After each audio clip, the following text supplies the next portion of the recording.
1, 2, 3, 4. Get up, get on up, get up, get on up. Stay on the scene, get on up like a sex machine. Get on up, get up, get on up, get up, get on up. Stay on the scene, get on up like a sex machine. Get on up, get up, get on up. Stay on the scene, get on up. Ladies and gentlemen, welcome to another Midnight Hour show, Midnight Hour podcast, indeed. And this is Matthew Harrison. I'm Noel Knight, and let's just say E&J is not our official sponsor, but it's in our system at this moment in time. It's Matt, present. what's it's going present. on, my friend? Yes, I am good, man. Not gonna lie. We've got a lot of ground to cover, haven't we? Yes, we have indeed. I feel a little bit excited right now, man. Yeah? I feel like You're gassed, aren't you? I feel like I matter. That is nice, boy. It's very, very nice setup, guys. Now you can't see what I'm seeing right now, man, but it's good look. There is So I feel honored to be here still. Thank you very much, man. I'm really happy that you're here as well. It didn't even take that long to get you here. Just one or two messages, a tiny little internet nudge, and you were like, "Yeah, man, I'm here. Literally. I'm lit. 7 p.m. sharp." I'm like, lovely. And thanks for the E&J. I think it's going to make a great conversation starter. Most Speaking definitely. of which, what were we talking about just before we went on air? Okay, so I believe we was talking about James Brown as my Yes. my intro music. That's what we was talking about. Yes, And then prior to that, I believe we was about to delve into something kind of deep very in deep. regards to how nerves sort of affect us, because as you Yes, guys yes, have probably yes. figured out by now, I do stand-up comedy. So we was talking about sort of like how nerves affect, different comics in different ways. I usually have this conversation with a lot of people when I'm at gigs and stuff like that, and I think the most common one is that we just get the fucking bubble guts. Like I'm talking like massive. like you had the chicken on the flight. You should Yes. you did the flight bill. Like should you have had the chicken that yeah. wasn't cooked on the flight as well. Like I'm talking like that instant salmonella kind of shit. Oh, like yeah. just go right through you. Yeah. You know them ones where you're talking in the conversation with somebody and you'd be like, yeah, because I was like going to church the other day and oh shit, Mm-hmm.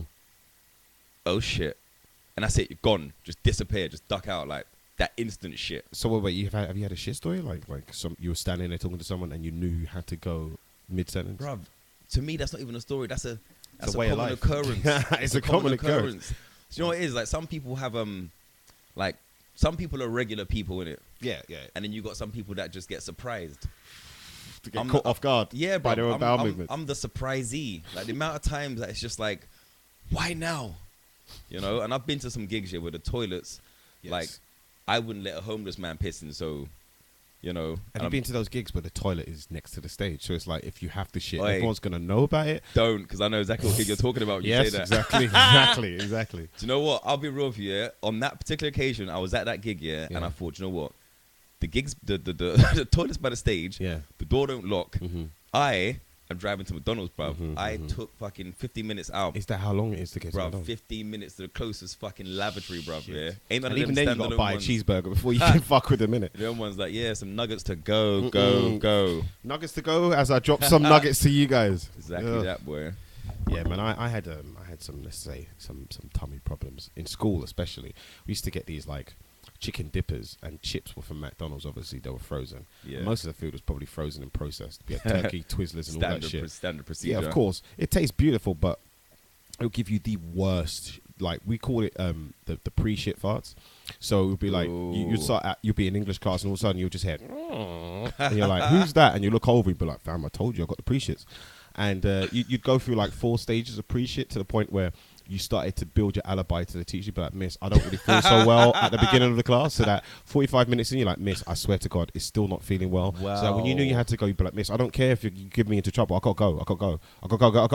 Building an alibi, Just running your way straight into that toilet to go and get that fucking Rizzler toilet paper to wipe up stuff.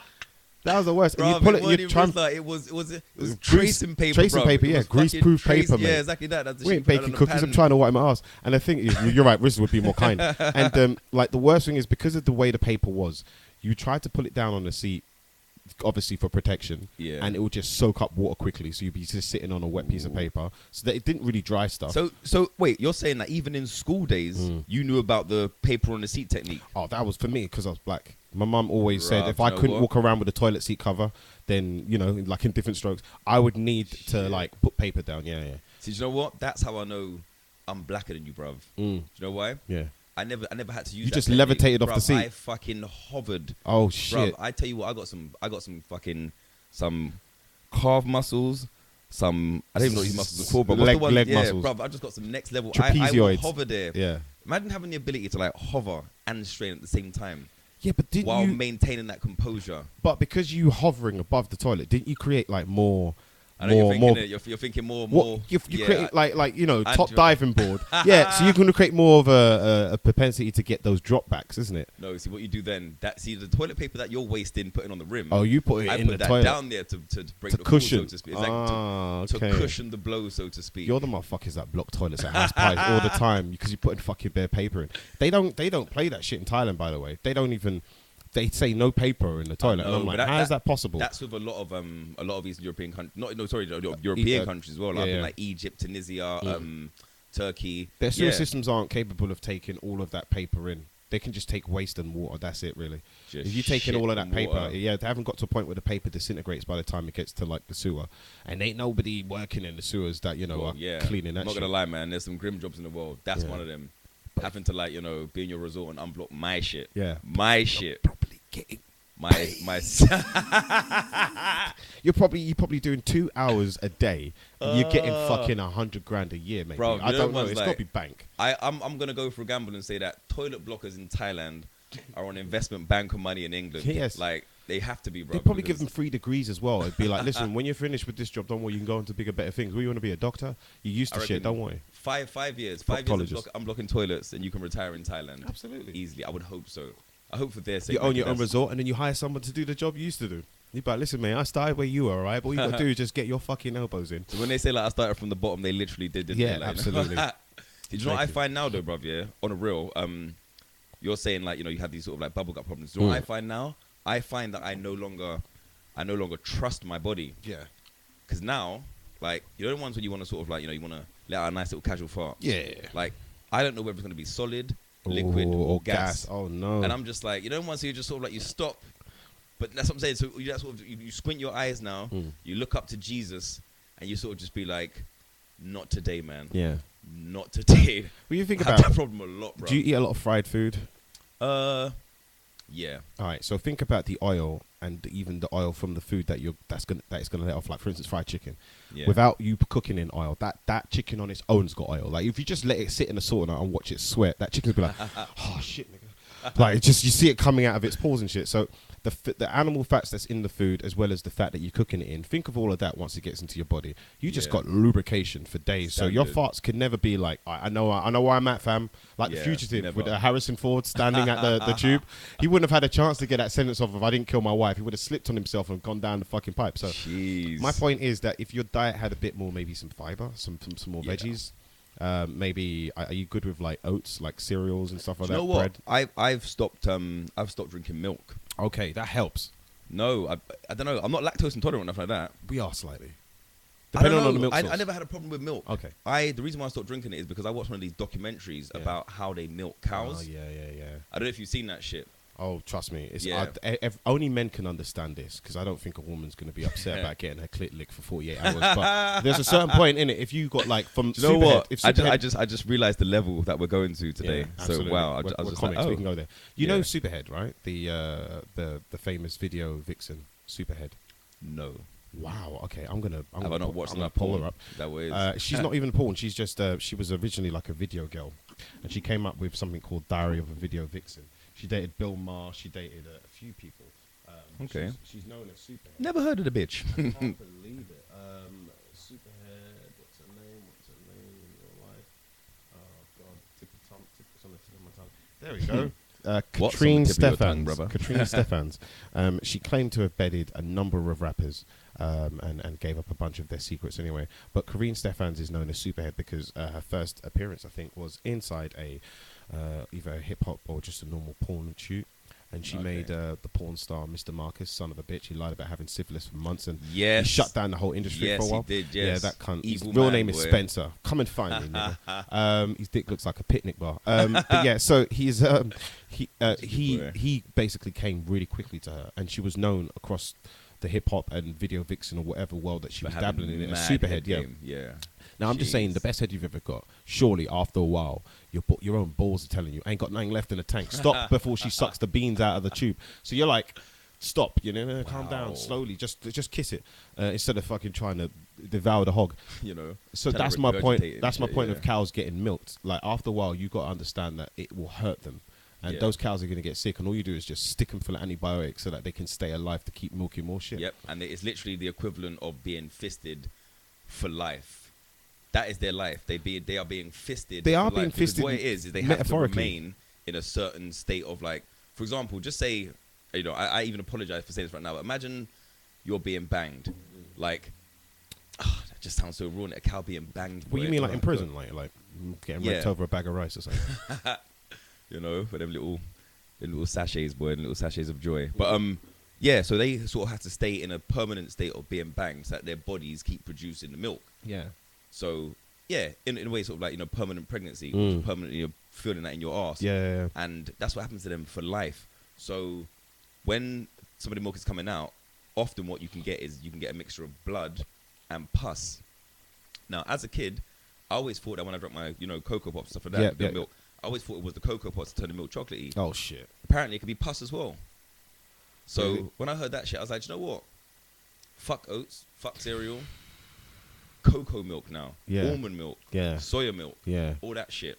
But isn't that disgusting? Isn't that mostly just sugar? It's water, sugar, and then like a tiny bit of soya and stuff like that. It may be water and sugar and soya. You know, it ain't pus and it ain't blood. Yeah, definitely. And you know what? I'll have that in my tea any day. What about raw cow's milk? Have you tried raw cow's milk that just like ethically taken from a cow? Because cows have to be uddered, otherwise those shits drop and they die. It's natural. Their own babies would drink from it. Why would you have an animal that's got like 8 titties underneath its belly filled with goodness if it was bad to be done? But obviously then our common practices have taken it to like a factorized industrial way. But raw cow's milk is very beneficial. It's very good for you. You say that, but we're the only animal, I say animal, that drinks milk after, we should stop drinking. Well, furthermore, we carry on drinking it for life anyway, but we're drinking it from other animals. You don't see a goat walking up to a little chihuahua and just sucking its titty, do you? Yeah, but you don't see your grown man at 30 calling up his mum saying, hey, mum, my back's hurting. I think the doctor said I might have osteoporosis. I'm going to come round for another cup. This doesn't happen. Do you know what? You'll be surprised. It does. Yeah, okay, I've seen those Jerry Springers. Yeah, exactly that, And there's men who pay women. There's men who pay breastfed. Yeah, and there's men who pay women money to get dressed up in a baby suit. Yeah. And to fucking, actually feed from their real titties. Was that a fact, or was that a little bit of a confession? No, it's real. I'm not. No, I have like small, tiny kinks, or what they call it, or fetishes maybe. Fetishes, yeah. But it's nothing to that level. Like I do like a girl to maybe dress up.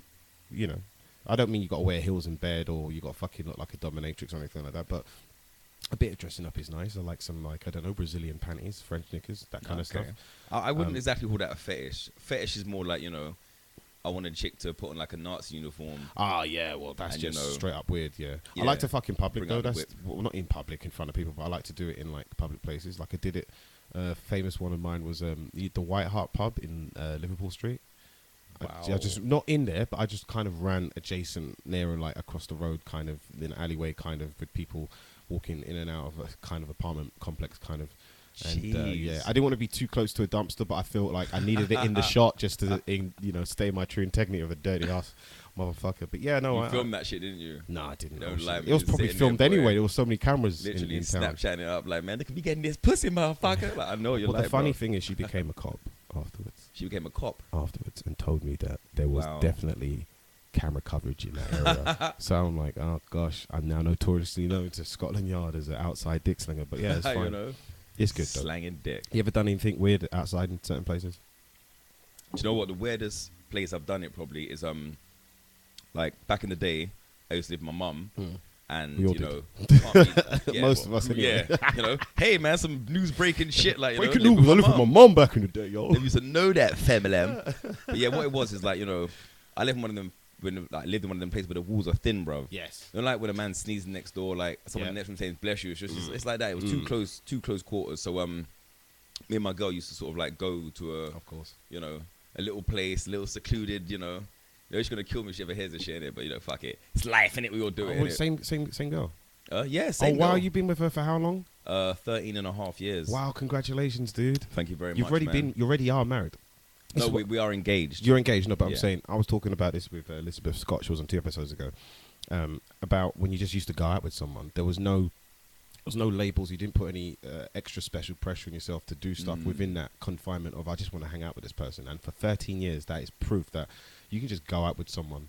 Like Kurt Russell and Goldie Hawn are still not married. They've been together forever. They've got a beautiful child, Kate Hudson. They invite people to their ranch all the the and they're not doing any weird fucking wife swapping and shit. That I know of. That you know of, but they're exactly happy. that. It's And Hollywood, I man. feel like, you've been 13 years. That's a good fucking basis of marriage. It's like you've built up the cement. Now build that fucking yard. Yeah, exactly that. It's one of them ones where, like, of course I want to marry her. That's why I got engaged to her. But I would have been happy to just coast along being together because to me, like you said, we were married, man. Like I get her, she gets me. It's all blessed, innit? So back to the obscenity now. Yes. So like we used to sort of find places, quiet places, and we went to like a little sort of like a warehouse area. Okay. So we found our little spot now, and it's sort of like behind the back of the train station. Now I see a fucking car pulling up, like just driving towards us. Bear in mind, I'm butt naked. Yeah. She's butt all the naked. way? Your pants All- and your ankles? Bruv, took it butt naked. But the day I was Whoa. born, like, I'm rocking birthday suit, like down. In a warehouse? No, like, you know, like, for example, you know where train stations are? Yeah. I'm not going to name the particular train station because people, like, probably go back on, like, you know, It might help me with the context. No, it's fine. Overground or underground? overground. Okay, cool. Yeah, so we're there now. Right at the very back, you got sort of warehouses. To the left, you got the actual train line. You know, Yeah. So we're there now, and I can see But I'm lights. trying to think of what you're fucking on. Like, you've got no clothes on at this point. So what But you I'm in standing my on? car. I'm in the back seat. Oh, you're in the car. That makes all the sense in the world, man. Yeah, I thought you so- were fucking on some kind of industrial know. carpet or something. So we're there now, and I see lights coming towards us in the distance, right? Mhm. Some sort of like, I sort of look up like. But at that point there, innit, as a man, you think, you know what? Just lay low for a hot second. This car will sort of like do a U-turn and go back down, realize it's a dead end. Yeah. This car literally drives right up to my car, stops. At that point there, I'm now officially bricking it. So I'm thinking, I ain't got no weapons apart from one. Apart from your weapon of choice. You know what I'm saying? Like, I ain't trying to go up to a man like, freeze, motherfucker. You know what I'm saying? Like, put up my I'm neck gonna and like, spear you. you know.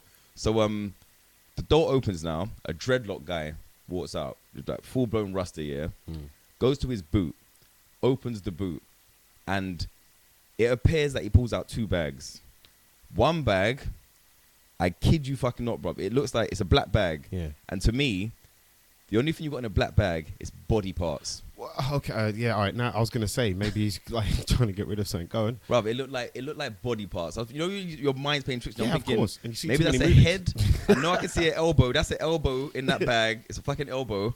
And then he brings out sort of like another bag with a long stick. And so I'm thinking, you know what? That's a shotgun or something. Yeah. Wrapped up in that shit, right? You and your chick are about to get murked. Is that what Bruv, you're I'm thinking like, not like this. Like fucking, like in the Matrix, it's like, not like this. Not like this. So he walks around, comes back, no bags. And he looks at my car, bruv. And at that point, I'm thinking, can he see me? Yeah. Like, can he see my eye? Because I can see this motherfucker. Because obviously, my, you know, so it was like, my car's quite- Yeah. I'm thinking, can he see me? Bruv, you know what? Never been so shook in my life. I kid you not. I'm thinking, I'm vulnerable right now. I'm vulnerable. I'm about to get took. Gets back into his car, drives off. Me and my girl just looking at each other in shock. And I was just like, you good to carry on? Wait. So were you still hard or were you in semi-chubby mode? And she was like, Semi-chubby mode. yeah, and she was just dried up looking at you completely. like, what's going on? Like she needed you for the information. Like, wagwan. She, you know, no one's like, I'm up there. Yeah. She's down there just looking at my eyes, looking at my Yeah. reaction, just like, Yeah. is it gone? Is it gone? Bruv, I was just like, you know what? We So you went back to beating it. well, The brakes off, I meant. we did go back to Okay. exchanging love. Oh, Because you got to remember, she's my miss disgusting. now. And I can't even Oh, say like God. terms like beating it. But You're back gonna in the call day- it intercourse, innit? Yeah. You no Yeah. longer have pussy anymore. You're just having vagina. I understand. No, It's listen, me and fine. my girlfriend, 13 and a half years, we still fuck. Yeah. We still gets it in, boy. Yeah. We still does it like, Wait yeah. till that marriage comes. I think it's a true gauge of the person that you do want to marry, though, because like you said, we still fuck, and that's the idea of you're gonna go into it going, yeah, this is the girl that I want to go into just fucking for the rest of my life, and this is the guy I want to go into having sex with for the rest of my life. Why is it different for the girl? The guy Well, goes it's- into fuck, it's- the girl goes into Some sex. girls might be into sex more than guys. That's why I have to say for both, you know. Okay. But then you get to a point of you've got kids. You're both at an age where neither of you wants to get down on one knee because you're going to need help getting up. Do you know what I mean? Or even 2 knees. Do you know what I mean? Just your knees is not a place you want to be spending time on. And as you get older, obviously, if you're not doing yoga, if you're not working out, if you don't have an active lifestyle, most of your time is taken up by kids and work and shit like that. Yeah. The sex might dry up. And I haven't got to this part yet in my act. I know what my recipe is for success, but it could be translated as disaster to some of these people who've already given up on the notion of having fun anymore. And what would you try and get? Because you're a young, like most young couples when they go into marriage have this aspiration of, well, you know, our joining is going to be different than all the other joinings of matrimony. Yeah. Unless you have the Metro Man Randy Savage saying, I now pronounce you man and wife, you may kiss the bride, yeah. Unless you've got that kind of special wedding in Vegas. How do you try and take your version of love and translate it to others? Because really something like love always is shared, but when it comes to the sexual aspect, we're always reserved about that. Wow, do you know what I was expecting next? Take care of yourself and each other. Melly Springer, yeah. Man went deep for me there, boy. Yeah, but because I'm single, so I don't feel like I should talk to couples about how they should engage in love. Do you know what I mean? But what I will say, right, is a relationship is like anything in life, man. Like a car, like a house, like a piece of machinery. You have to maintain it. Yeah. You have to take care of it. It's like, you know, a software on computer. You have to update it. You know, if you sit there and expect things to just work for themselves, it's not gonna happen, bro. Me and my chick, we communicate, we talk to each other. We, you know, if we feel like we're not happy at a certain thing, you know, we'll address it. We'll deal with it. We'll, you know, move on from that. Yeah, exactly that, man. The fucking key with anything, you know, and it comes down to comedy as well. Communication, like being real. You know, like when you're on a stage and some shit happens, like just say you hear like a box drop from backstage. Yeah. You try and ignore that shit, like, and have like, what was that? Anyway, but you have to acknowledge it. Yeah. Be real. Address things, and I think that it definitely, you know, resonates in relationships as well. Like, be real, and yeah, communication is key. But if the wife tells the husband, I don't want to fuck anymore, can the husband be real and go, all right, then is it all right if I go out and just like go to strip clubs, or if I start like getting a porn subscription to Bang Brothers, or can I still keep my dick, which is still very much alive and wanting to fuck, in the game, because you might want to be benched, but I don't want to cheat on you. I love you to bits. We've got great grandchildren. What a term. Yeah, it's true. What I will say is that because most men won't get most men won't get married because of the idea of sex drying up, and they don't want to cheat on their women. Yeah. Well, like I'm about to say, I cannot answer that question on the grounds that it might incriminate me. So yeah. Obviously, no, that's fine. No, but my idea was, how do you convince couples? Because have you seen Meet the Fuckers? No. Okay, so that's a sequel to Meet the Parents, and in that, Ben Stiller's parents, his mum, Barbara Streisand, not Barbara Streisand, was it Bette Midler or Barbara Streisand? It was no, it was Barbara Streisand, wasn't it? Jesus Christ, I'm gonna have to check that. But his mum is a sex coach. She helps elderly people make love. And she does it through yoga and all kinds of, you know, humming and sucking crystals and and getting people to a level of spirituality. Crystal sucking. Oh, that's yeah, deep. that happens. On a full moon, it's even better. But you try and get people to have a sense of it's all natural. Forget what society has told you that is gross, or your own feelings about intimacy, because some people have a different version of they feel like an only should do it just to procreate or whatever. But if a man gets married to somebody and he really loves a woman and he wants to have sex with her, but he feels like he's got to a point where he can't tell her, that for me is the saddest shit in the world. It's kind of going back on what my idea of marriage is. Marriage is eternal happiness, and it's finding it with someone else who you can self-improve and unlock your needs instead of your wants. So yeah, it's how do you convince a person not to go and cheat on their wife on a fucking stag do because their sex is dried up, or for a guy to go to a prostitute, or for just couples to just no longer have sex and resent each other and no longer talk, or I don't want that separation. Do you know what I mean? I want things to be natural, and I don't know. Old people can learn from young people, and young people can learn from old people, man. Wow, that is deep. I have a feeling that I'm in the same sort of boat as you because I haven't reached that stage yet. Yeah. I've been with her for that long, and I still want her. I still look at her that way. In my mind, I'm still going to want her in like 40 years' time, because when I look at her, it's not just the physical. It's something like inside her that I need. Something inside you, baby. I need that thing inside you. Hey, fall back. So, because that's always there, and as well, I think when you have someone that you love and that you want, even the jealousy keeps you on point as well. Because it's just like, I don't want no other guy getting what I'm getting right now, because I'm getting that good shit, and it's not for fucking you. So, you know, naturally that as well. And I imagine that she feels the same sort of way, innit? She's just like, that's my man. He's all muscly. By the way, guys, if you can't see me right now, but I'm a little bit muscly still, like, you know. Yeah, I see you. I does the whole gym thing. You're getting those traps up. I does the nourishments and all that, you know, so, you know. Just for the camera there. Look, So you stopped drinking milk, but you substituted it with nourishment. That's fine, yeah. I can have milk as long as it's strawberry, chocolate, or banana.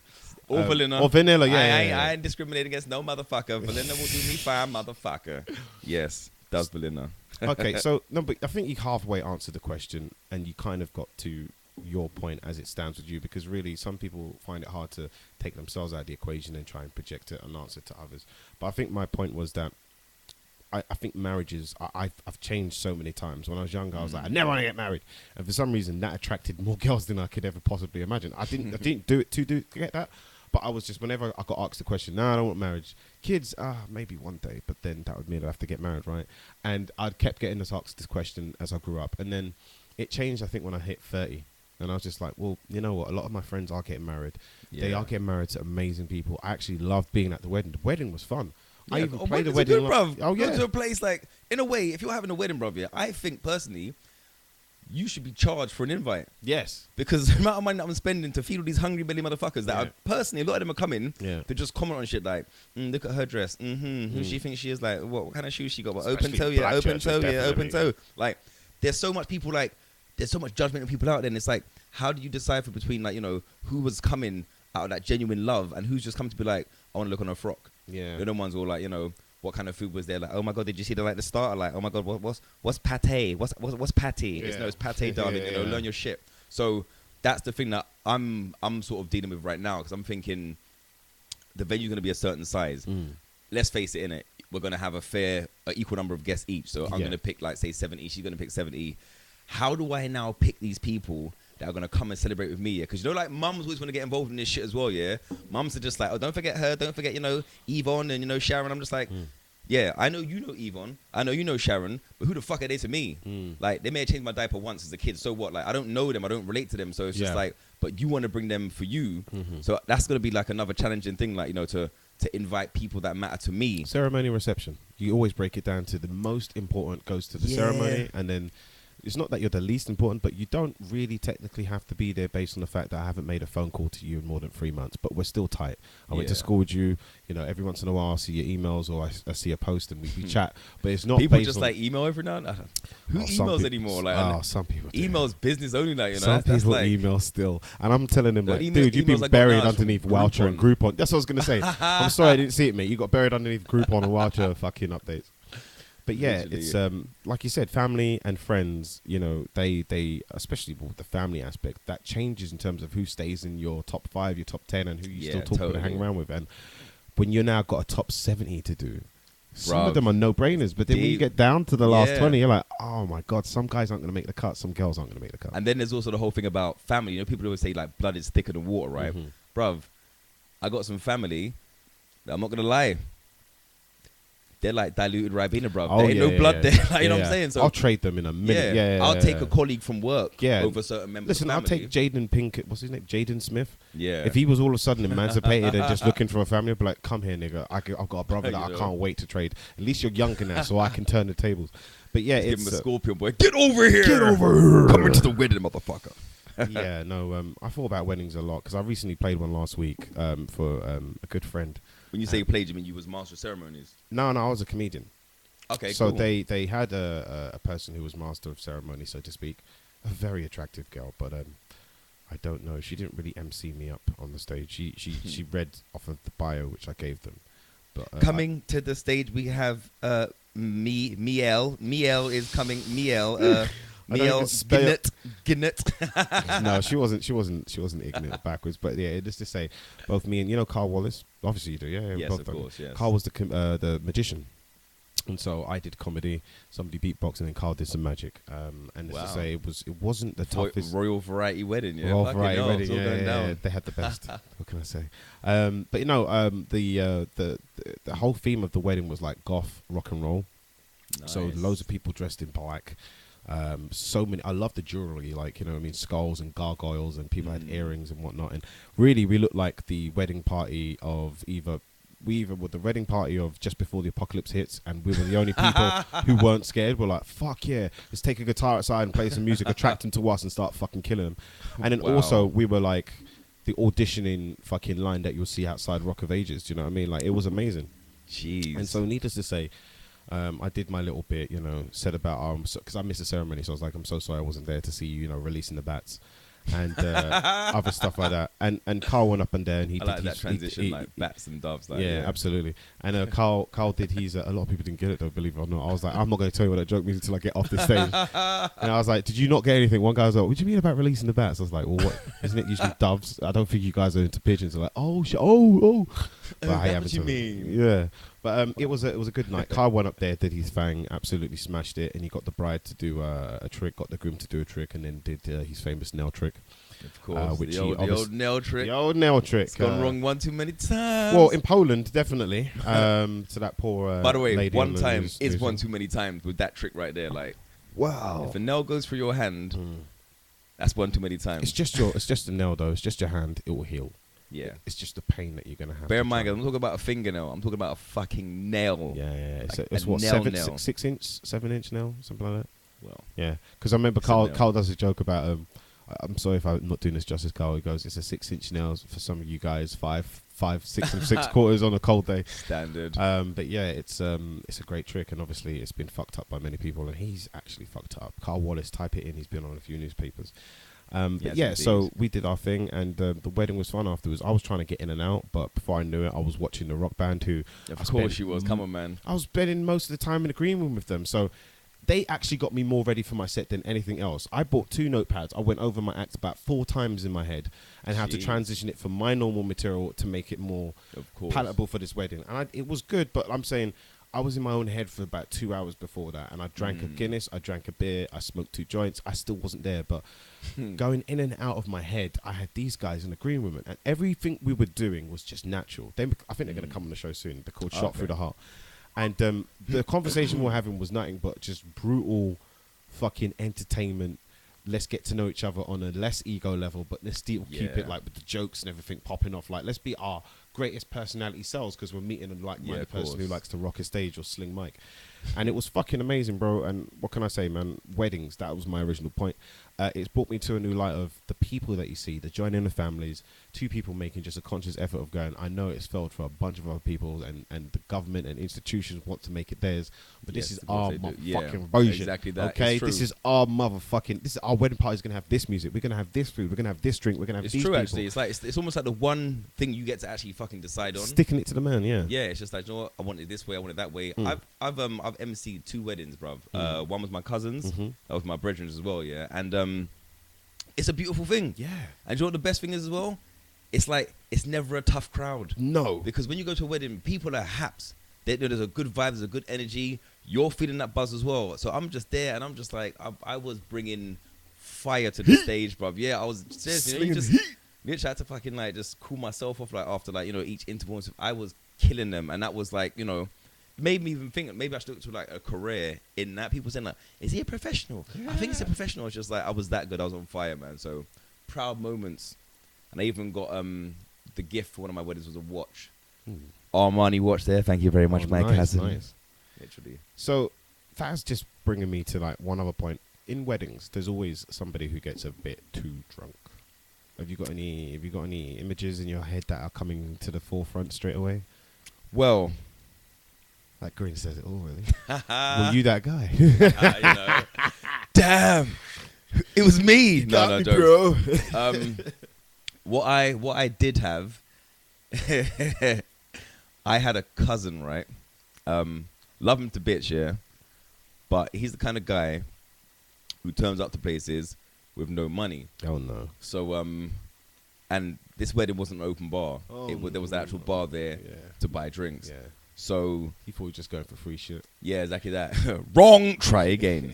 So and naturally I'm the go-to cousin. It's like, because I got a job. So yeah, people will come to me. He got academics and shit. I done graduated. I graduated. So he the educated girl. I got some knowledge. so I'm there now, and he just you can see someone eyeing you up at the bar. Like, I'm trying to get to the bar when he's out of shop.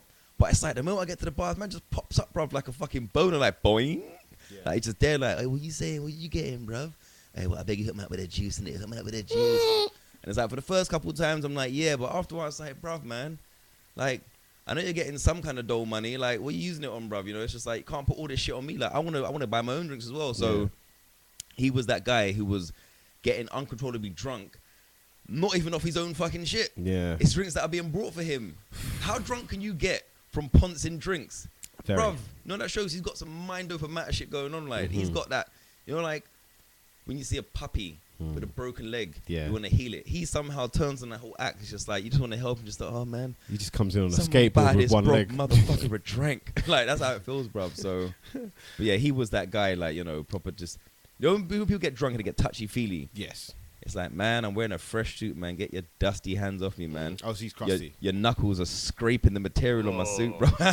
See the ash coming from your hand, just reaching out for more free shit. Ugh. Thought man was smoking. It's not. It's just his knuckle crumbling. Like, that ain't smoke or dust. That's the crust. Ugh, Jesus Christ.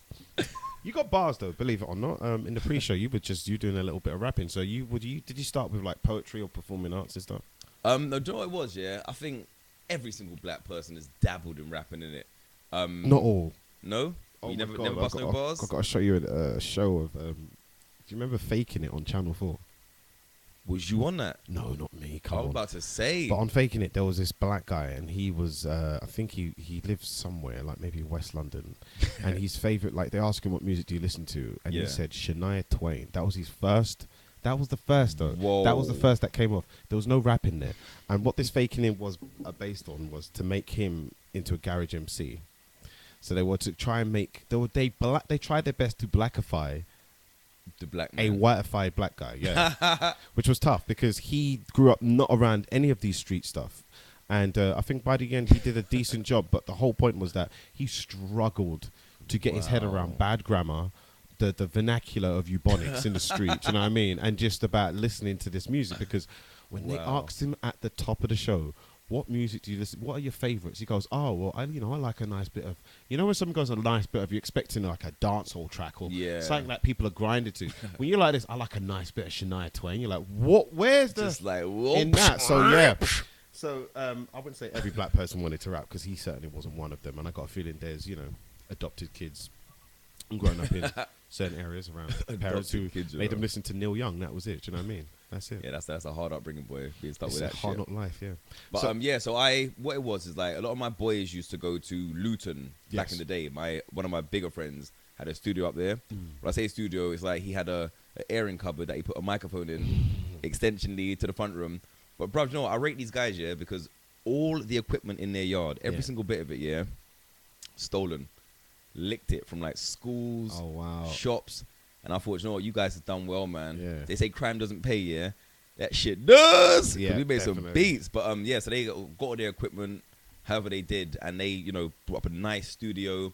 So we'll go down there now, innit? I was sort of like late to the whole, the music thing, innit? They were sort of like 2 years ahead of me. Yeah. So they had bars, and I was going down there with them absolutely basic ABC lyrics like, my name is Matthew, bap. Absolute basics, innit? And then, I'm seeing them, and that's what happens. You learn that you up your game to match your boys and stuff like that. So, after about sort of, a year of doing it with them, I started to realize that, I've actually got some bars, bro. And I think my whole thing was that I'm not censored. And, for those that have heard my material, some of the shit I say, I just think, you know what?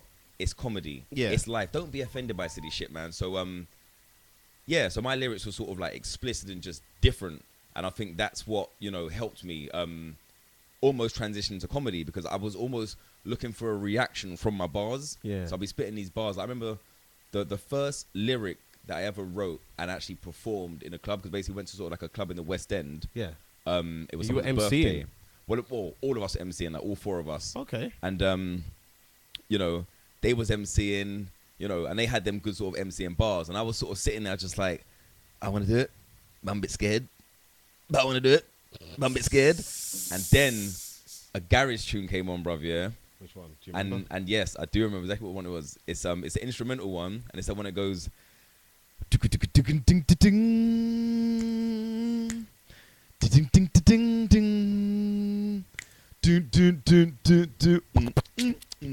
remember that one? Almost. That's a this lie isn't never mind the Buzzcocks, but that would be a hard intro to follow. If I had my Google on, maybe. Should have Shazam that shit. Would have picked up straight away, bruv. So yeah. So that came on, yeah, and I spat my lyric, bruv, yeah, and the feeling that I got from it, I was like, yeah, this is live. So yeah, it was a case of for the next sort of 4 years, going up there, laying lyrics over tracks, writing bars, freestyling with each other, and that's where I sort of developed my freestyling ability, which helped me then, you know, now in comedy to be able to ad lib and shit like that, because it's just, you always got those words on the tip of the tongue. Yeah, yeah. So it helps you when you do things like MCing for a wedding, you know, and yeah, just genuinely just thinking off the cuff.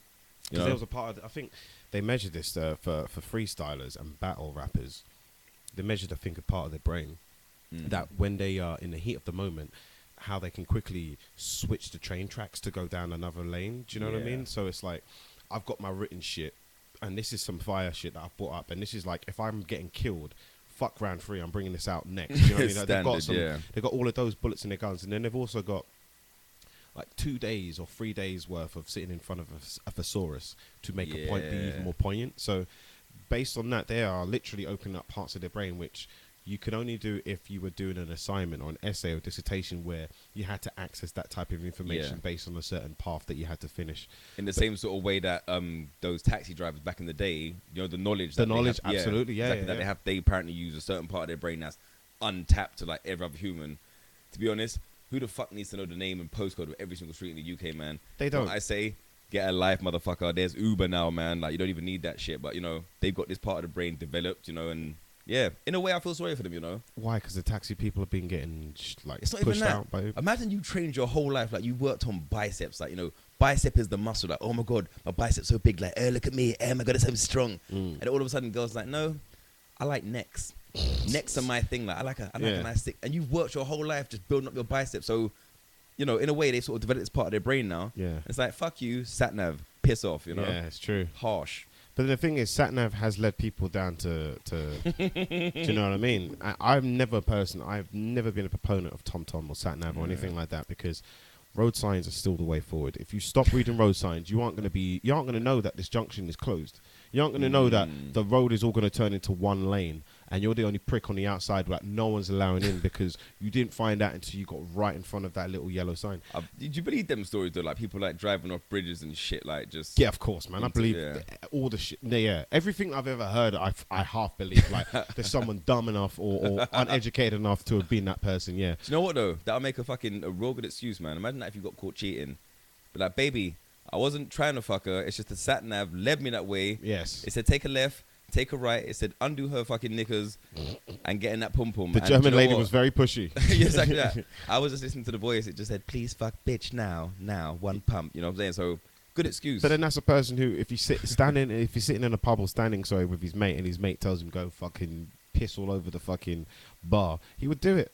It's because if you're that open to suggestion, how's a sat nav gonna get sat nav, people live and die by the sat nav. Yeah, because it's that voice, bruv. Please take left right now. There's something about that voice that just makes you want to obey. Do you know what? I reckon, they had sat navs back in the day before slavery, bruv. And they just brought that shit to Africa and said, please go onto the ship. And they just fucking so they're taking a universal voice. There's one person that makes people do stuff. Mesmerelda or something. See, Mesmerelda, you know, that's deep. This is my kind of thought about it. If you're a person that is now got to a point where you can walk, but you just say I can't, so I need fucking a stroller. I can't stop eating because I'm hungry, even though quite clearly you will see somebody who's hungry and eats less of a meal than them. And they're like, no, I'm full. You're like, bro, you've just had one turkey sandwich. No, I'm full. You can see somebody who can have one drink and bubble all night and be fine, and another person who can't even be social until they've had too many drinks. Yeah. There's an idea that what's good for some is good for some if it's good enough for many. Do you know what I mean? No. Okay, so I'm gonna keep it real, like you just. Right, you know, I was waiting for that to go. Someone's just like, I'm lost. The idea is it's good. I need if to it's good right for now. me, if it's good for me, that's good for me, right? All right. If it's good for you, that's good for you. But don't say what's good for me isn't good for you until you've tried what's good for me. Do you see my point? Some people are like, I would never smoke, I would never drink, I would never do this. But then other people say, but I can do this. There's an example of weed, all right? Yeah. Some people can have one joint in college. Some people can still have one joint every once in a while. Yeah. And they're like, I have no problem with weed, but I don't smoke it religiously. Yeah. Then there's those people who wake up, you don't know if it's BO or weed that's coming out of their pores, and they got to a point where it's too much. So that's my idea of, it's good for both of them in some regards. They both will stand by the fact that they like this particular thing, but one will abuse and the other one will just kind of dabble. And yeah, unfortunately, human nature is to always have that fucking balance of where does the abuse stop or where does the appreciation Are you an abuser or a dabbler? Yeah. Yeah. And there's everything you can dabble in this life because there's so many things to dabble. Exactly that. It is entertaining to say the least, isn't it? One thing I happen to like is people who talk a big game. People who are like, I'm all about this or I'm about this. And when the world or people around them sees that they're just full of shit, it's the best. Because I remember I told you at the top of the show about instant karma, right? Yeah, absolutely. Remember I told you at the top of the show about instant karma? Yes. This is my idea of seeing a guy who's trying to act like a bad man. Now, the video essentially is You said that, but like a bad man. like a bad man. This bad video is man, about a guy yes. who wants to drink some Hennessy. Man, brought all the good shit out, man. Brought my good necklace, brought my good earrings, all my good shit, man. So, ready to I turn can't up, see this brought my... video, but he's sitting inside the car. You know, we should keep them on Trying to act deck. like a bad We keep man. them on deck. We down here popping A big little bottles. mini bottle of Hennessy. Yeah, big bottles. Popping big bottles. Really? He can't talk about moving his head, boy. Watch this. He gets faced. Snoop just did a video and killed his whole motherfucking thing. Shit, if I do it. Shit, if I do it. This is where... Nah, I can do it, Wait man. for I ain't it. gonna let the nigga show me up, man. Damn, you done drunk half of it already. Nah, you ain't. I don't need no narrators. It's just me. They only supposed to hear you. I ain't gonna let him show me up. Wait for it. Wait for it.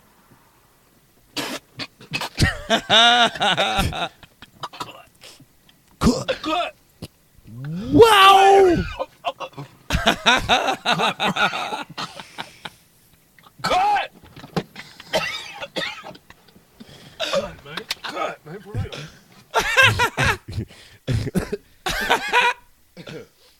Wow! So he clearly fucked his whole shit up. And the funny thing is when he returns to the scene, all right, when he sees this, watch this, Matt. This shit, we gonna get pulled over. Oh my God, why did I do that? I try to show off. That's what you get when you try to show off. Oh my God, I got liquor everywhere. We going to liquor. Look at my steering wheel. So that essentially is my point of Wow. pretending that you're Billy Big Bollocks. Bro, Okay. if you guys could see this guy's face, man, he looks confused right now. Like, if you guys want what did happen to me? I was trying to drink this drink and it got fucked. Bruv, you know what? If you guys That want to guy see is a that, the fucking video is lightweight. called "Man Almost Dies Trying to Down a Bottle of Hennessy." And the thing is, right? Yeah, the that's thing not is, a bottle. the thing. Yeah, have you It's a seen the fucking shot other glass. video? Have you seen the other video about the dude who downs the bottle of Hennessy? No, Old school Jamaican dude. no. Please don't tell me that it gets worse than that. No, but look at this is a whole bottle. Oh It's shit. a whole goddamn bottle, bro. This is how you do it. Do you know what? I have seen this. Yes. And do you know what? Yeah. I think when I watched this, I had a hangover from just watching this shit, man. Yeah, 'Cause it's this deep. was It's deep. disgusting, bruv. Do you know what? You can drink a lot of booze, but I mean, look, everyone's phone is in his face. Nah. See, do you know what? I'm That's not a whole gonna lie, bottle. yeah. That's a bottle, though. That's Nah. a fucking bottle. We know now the guy who drank the other bottle was a flight bottle. It was a tiny one. It's that little novelty one they give you on planes. This guy's drinking a proper 70, 100 cl bottle of Hennessy. I don't get that. But look, No. look, has he put it down yet? This other guy spat after 3 I sips. do not believe that is fucking Hennessy, bro. Bro, That he is that is Lipton iced tea. Bro, he opened it up. Lipton iced tea. opened it up. But you think you can't see the bottle? Watch him now. Watch him now. He's fucking... Bruv. Watch him. He's lit. Don't touch me. He's lit, man. Bruv. He had those eyes like... Yeah. I don't know if you guys have seen a He's film called The possessed. Last Dragon. Have you Last seen Dragon. The Last Dragon with... I'm out of meanness, show enough. I'm out of pretty... Bruv, this guy had the fucking glow. He was looking around like, come at me, bruv. Come at me, blood clot. Bruv, that guy looked licked. Fucking was done. His eyes were glazed, bruv. And so that leads me to my question. Like those people who say that they talk a big game of I can always get pussy. You know what I'm saying? I'm a ladies' man. You take them into a club and they just shell up. Those guys who pretend that they can drink and then before you know it, they're paralytic and they're fucking puked all over everyone. there's an idea that you could talk up. I'm an amazing stand-up comedian. I've done over 5,000 gigs. I should be headlining. All right, then I'll give you 20 at the top of my show. Don't talk about Cabby like that. No, I'm not. Oh, how dare you? Shots fired! Shots fired! Oh, I'm playing, deep. bruv. I'm playing. I just Started thought the guy who gigs the most. I'm That's all Alex love. Jones here, and we've got shots fired from Matthew Harrison. Finish him. But yeah, no, I'm just saying some people talk up a big game, and then before you know it, they get to the moment of truth, and they can't produce the goods. And that was just one of them, the guy thought he could drink the Hennessy. Do you know what? I am a massive fucking supporter of not talking shit, bruv. I think it's one of the worst qualities that a fucking human can have. It's like, do you know what? Man. Humans in general, bruv, man, woman, whatever. Even girls are the same like, hey, listen, yeah, my pussy's so good, yeah. Hey, listen, I will knock you out. Yeah, listen, you can't even get me hard, bitch. I'm talking metaphorically because I'm in a relationship. But the whole point is, isn't it? People like to chat in it. And what they don't realize, bruv, it's such an unattractive trait to have. It's like, what you have to accept in life, innit, is that we're all different. For a start, we're all different. We're not all going to be fucking superstars. We're not all capable of doing everything. We vary, you know? I can't do what certain man can do, and certain man can do what I can't do. Absolutely. So I don't need to, you know, what you need to be doing basically is be, yeah, I'm having the top up still. Just be like, accept what you've got, embrace your qualities, and work on those. Don't try and be every single thing. Yeah. Don't try and for a start, but the number one thing in life, innit? Don't try and, you know, don't try and impress people. Try and impress yourself. Yes. Unfortunately, some people impress themselves by impressing other people, and that's the catch, innit? Like, the way I see it, man, like, happiness, all that sort of shit, innit? I'm not, if I can get happy from doing shit myself, that's where I want to be, innit? If my happiness comes from making other people happy, then deep down, bruv, I'll never be happy. And that's the whole thing, isn't it? It's that whole looking for the, what's the word? Not gratitude. Belonging? There's another word for it. Validation. Validation. That's the, look at you, motherfucker. Done read books in school. Yeah, it's that people looking for that validation, bruv. It's just like, you know what? If you're seeking that, bruv, you will never find it. You have to look within yourself, man. And Bruce Lee had a great quote. Message. Message. I always fall back to this Bruce Lee quote because it's one of my favorites. He says, "I'm not put on this earth to live by your expectations, and you aren't put here to live by mine." So it's like, whatever you want out of life, that's what you want. Don't think that what my life is parallel to yours, so you can make suggestions of you should be doing this, because that's a big thing. Like, you know, oh, you're this age, you should be settling down right now, you should be having kids and stuff like that, or you should have. Everyone tries to project their version of life, and none so much than parents. Parents, unfortunately, have undone the great job that they were supposed to do, which was to keep that child alive until they can do that for themselves and more people around them. Give them great lessons to live by and give them just good guidelines so that they can be a positive force in this world instead of a negative one. But some parents lie to kids. Some parents have told their kids that they can watch cartoons purely because they've walked in on them having sex on a Sunday morning. Some parents have sworn at their kids. I don't think I'd ever want to see that, boy. Yeah, I know, but Daddy wacky wacky mummy. Oh. If your daddy's a waka waka, You know, oh. giving her that, what's it? That fucking Tyrone dick, boy. Imagine that, boy. That You long go to dick the room, style. like, yeah, and your dad's fucking your up. Long dick style. Like, I don't know. Do you know what? One of my mates, yeah. Don't cry, son. It's just your daddy giving your mum long dick style. And that little music, dong. Dong. But what's it? Yeah, my mate at work, innit? He's basically met a chick, and she's got 2 kids for a previous guy, right? So now he's with this chick, and it's all bless you. One time, she's got a 4-year-old daughter. She walked into the room as my man was hitting it, right? Like, imagine this. Kid walks in. You know what she says? No, Dave. Stop hurting mummy. Bruv. Do you know what that would do to your penis? Yeah, it's not like That the car would- that would situation make- with you and the roster. Yeah, definitely. I Exactly. wouldn't be able to go off it. That would invert. Your penis would actually start fucking your own kidneys, like Oof. new target, please. Oof, Like that yeah. right there. That, Aim somewhere else. If you just your Like- penis would go completely away from the situation. Literally, you'd hit your own G-spot, boy. It would invert so much that it's... Because that's... You don't want to see that, especially if it's not your own fucking... anyway, moving on. Segue. Yeah. No more... If Yeah. it's not your kid, yeah, that's weird. But it's funny you But say I that know about guys Bruce Lee. When you said, like, your favorite Bruce Lee quote, I thought you were going to hit me with the real Bruce Lee quote, bro. What, There's only teapot? one Bruce Lee The quote. teapot. You must No. be like water. No, bruv. Which Bruce Lee code other than be like Warren? Don't think. Oh, Feel, bro. That right there, that means so much on so many levels. What year bro. was that? Because Star Wars came out in 1977, and they're talking about the Force. But I think maybe Feel. Bruce Lee may have come out with that. Feel. Don't think. Bro, do you know what? That film there, Enter the Dragon. How many times have you seen it? Doesn't matter. It's It one of does, those ones it? where I stopped counting. Yeah, It's exactly. like when people ask you how many times have you had sex. It's like, why? You know, What's the point? 5. Of Why? now? Who's asking? Like, you know, I'm in Another a time 13-year for relationship. dates. Of course, it's 5. Hello. But that film, I don't think that film does things to me, bruv, man. Bolo.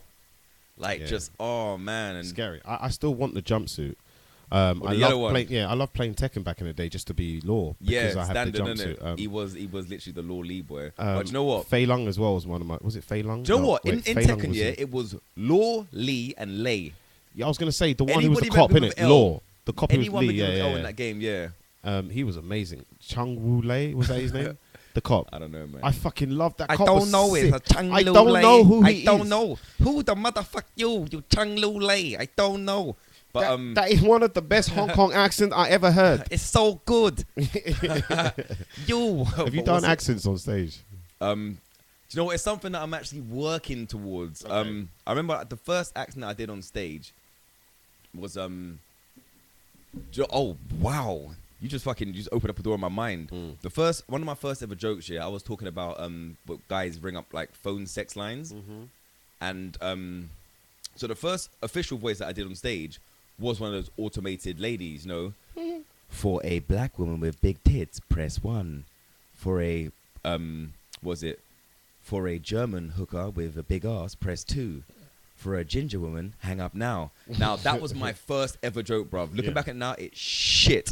I would never say. I'd be shocked for saying that shit. It was whack, yeah. Yeah, first jokes are tough, innit? of course. Your very first one that you stood by. But bro, I was proud of it. Yeah. I was like, I'm doing comedy. Yeah. Like, no, you're making a fool of yourself. It's like Batman, Dickhead. Batman Begins. Until he got Lucius Fox there, he was just running out in the street in a balaclava getting murked. Okay, Wow. so until you get that hookup and you go back and you're like, you know what? I need to develop a cave and a Standard. computer. Yeah. and just I Building need to this get a shit. utility belt of I great need to stuff. fucking yeah. hire me at Alfred. I need a butler. Yeah, it doesn't Give hurt. me a butler, literally, preferably the old one as well.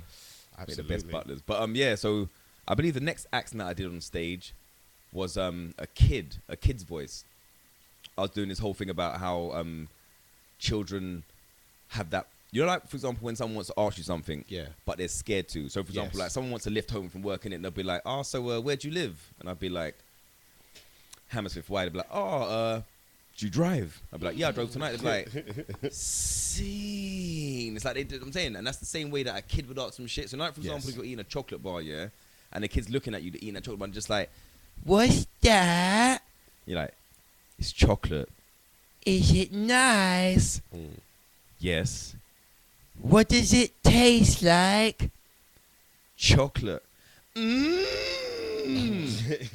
If I had one wish, I would wish for some chocolate. You know them bait ones that are just like, I wish you would shut the fuck up, man. Yeah, I know. Especially kids that want their parents to say they would accept a maybe, or I'll think about it. Those two are the only other answers than yes that they want to hear when they see a Toys R Us advert, and they're like, "Mom," and the parents Jeffrey, boy. like, "I gotta think quickly because I don't have a butler. They want me to go out there on Christmas Eve and brave my neck." You know.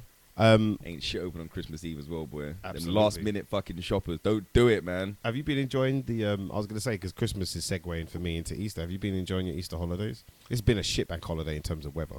Do you know what? I enjoyed my Easter holiday because my birthday falls on Easter. Birthday's Happy 11th of birthday. April. So we went to Cyprus. Mm. Yeah, it was deep. It was nice, man. Iron It was apple nice. or just real Cypress? No, just Cyprus. I'm with the missus, man.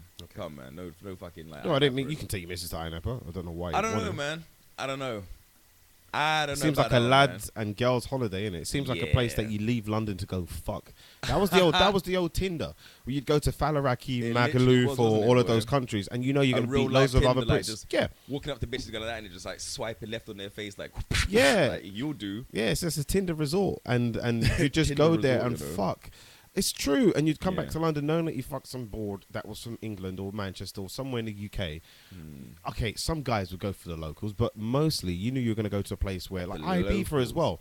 You go to a place that's going to be filled with other people that want to dance, possibly drink a lot and take drugs. So it's like, Win. based on if it's all of your likes and it's a girl in a bikini and you realise, I've got Standard. courage now that, I think that was the old Tinder. Nowadays, it's just internet, discreet, back at home and... Yeah, like creepy, like in a dark room, innit, with that just your face lit up by the Tinder screen, boy, just looking at these bitches maliciously, like, yeah. Well, how do you feel about it? Because obviously I'm old-fashioned. I was born in 1984, so I'm 32 years old. Do you know Years what? young, whatever. Even the thought of even talking about Tinder makes me put my fingers down my throat and just regurgitate everything. Like, it's, to me, I don't know, man. Like, where's the chase? Where's the fucking I am chase? a hunter. You know what I'm I saying? can't throw Like, my spear at a smartphone. You're right. I'm a hunter-gatherer, bruv. Like, fucking... That's a fucking good joke, by the way. I like that, man. Throw my spirit at a smartphone like that still.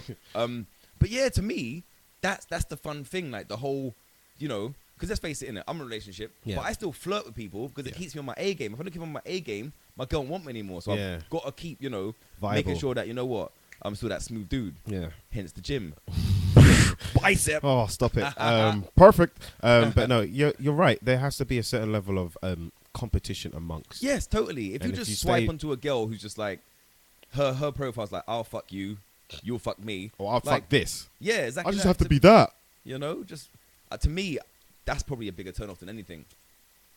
Like the thought of that being like, you're the guy from the photo, you're the girl from the photo, let's do it. Yeah. I'd be like, yeah, I'll probably hit with some Brucey shit, boy. Don't think, fuck. Like I'll be baffled, man. I couldn't deal with that, man. That would be kind of like my version of, I would never date a female comic for one reason only, and it's not that I haven't found attractive female comics. I've seen quite a lot that make me go from semi to full blown, spear throwing.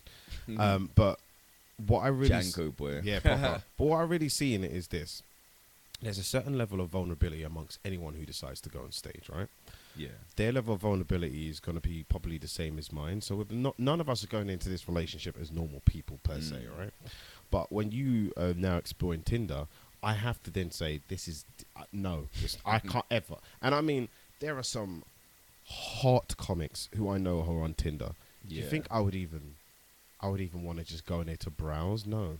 For me, as far as I'm concerned, they don't exist to me anymore in that kind of, that I can't ever explore their profile. That's it. I just know you do that.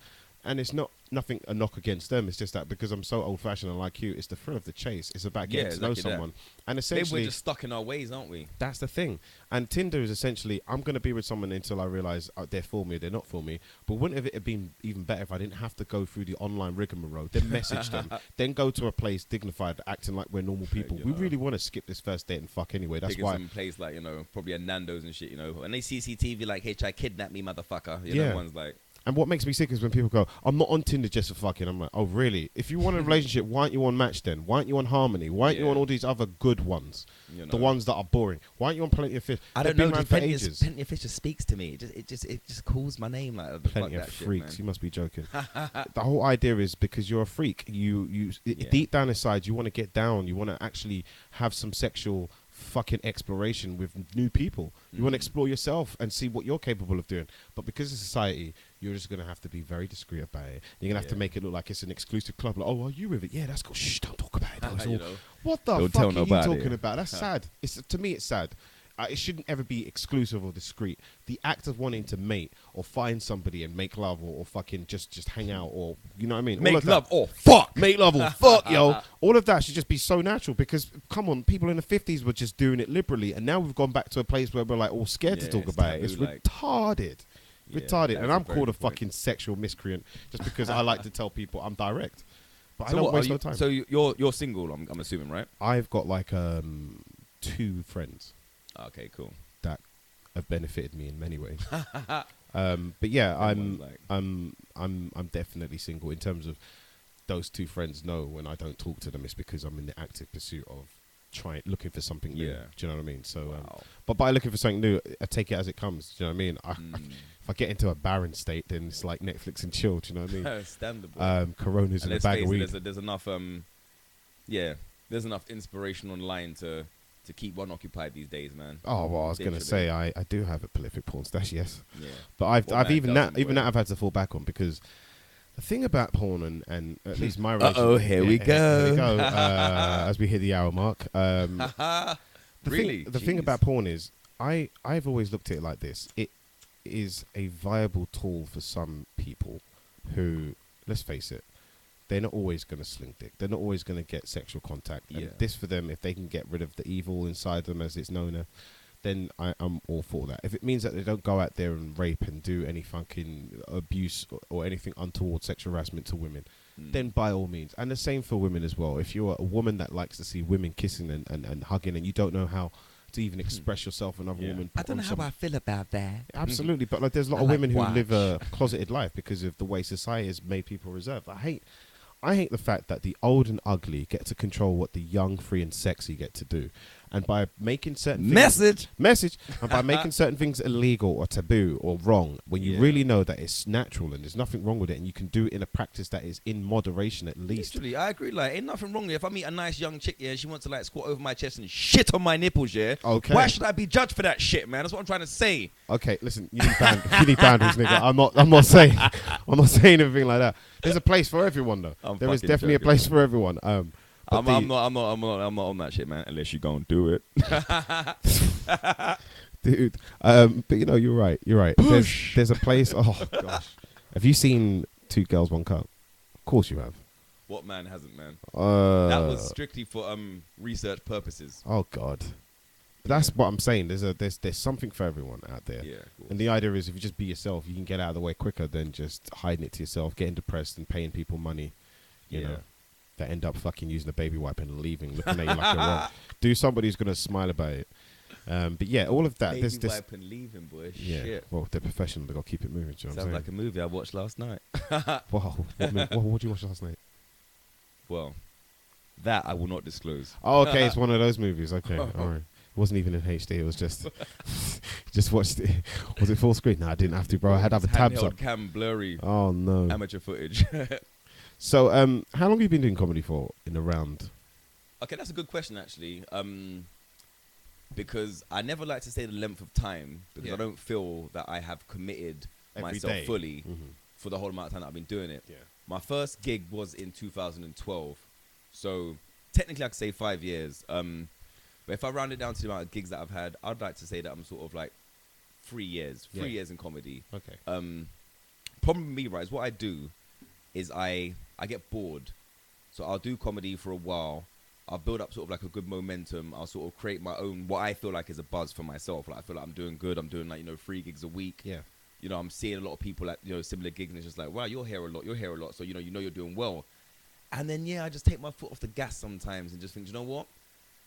I don't want to go to some fucking gig with like 8 people in a room when I can just stay at home and chill and watch a fucking, good episode of Power or some shit. So therefore, you reach that point where you're just like, let me just chill for a bit. And then by doing that, you almost lose confidence in your own material. Like you almost like, it's like a skill. You got to keep it refined. A girl. That's what I say. Your material or your relationship with comedy is like a girl. Totally. And if you spend some time away from stage, you don't even go there to support other acts, or you just stay away from the stage, that girl will be like, well, you haven't even come to hang out at all. You haven't even Exactly. spoken to me. And you're just going to Totally. try and pick up this mic and get back to the way it is.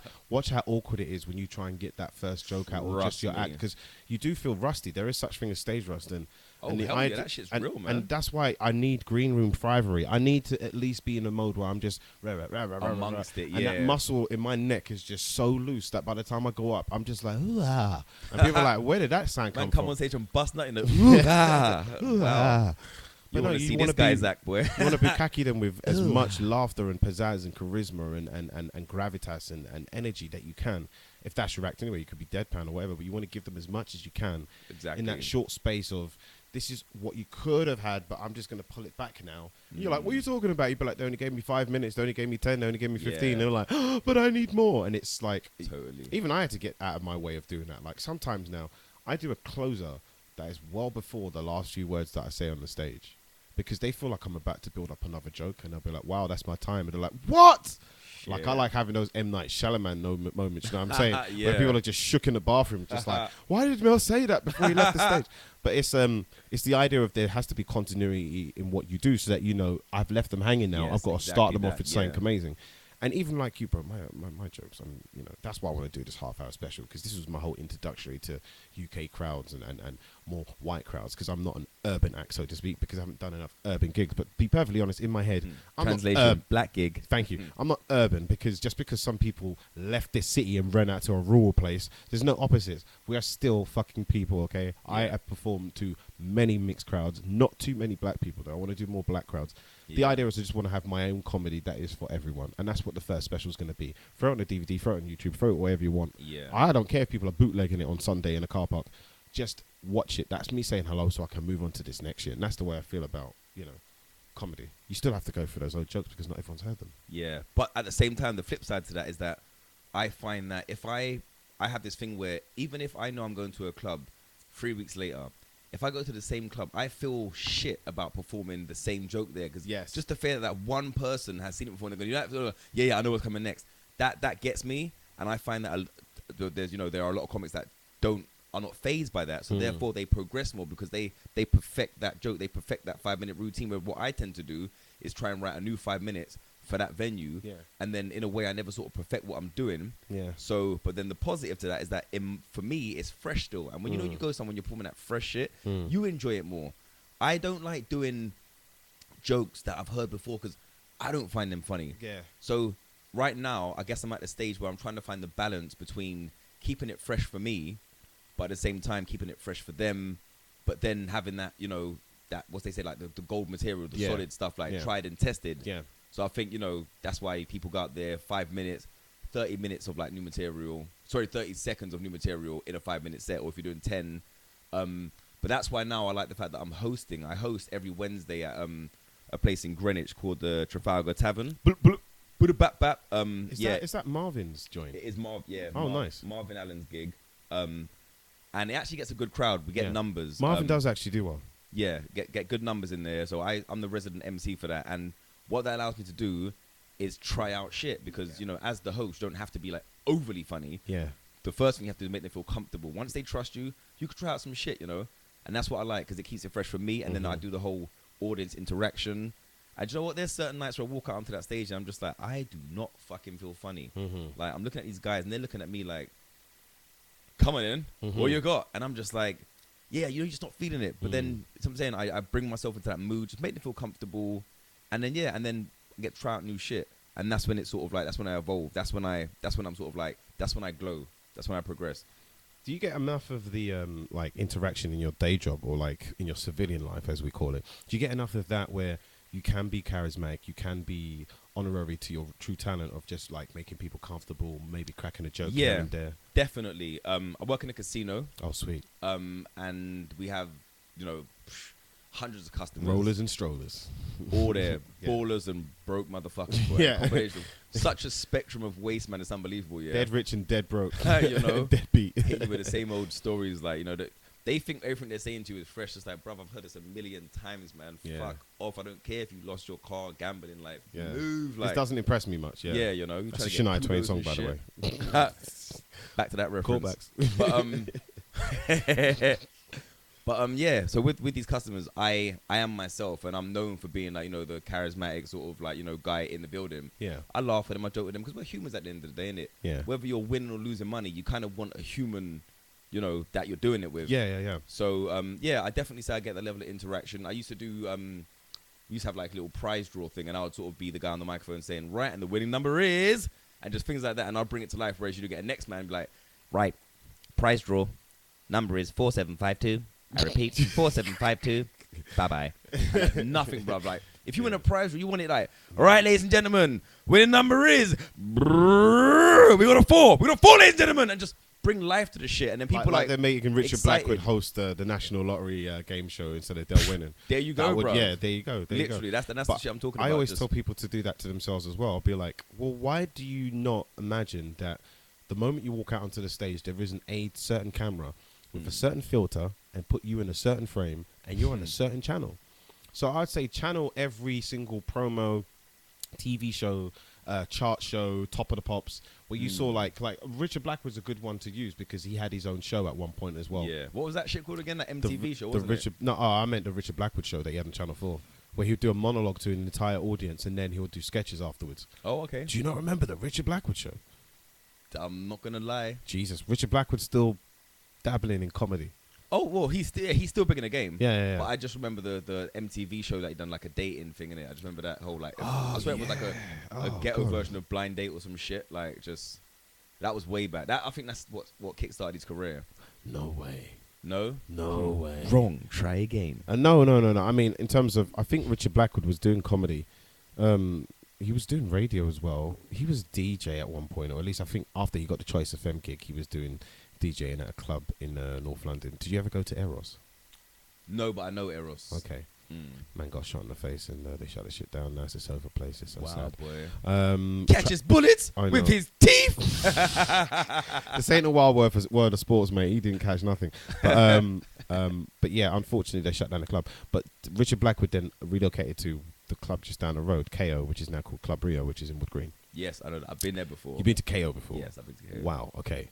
Because you may have seen me in there once. If not, it's because I'd already left early because I drank a whole bottle of King Cobra. Have you ever drank King Cobra?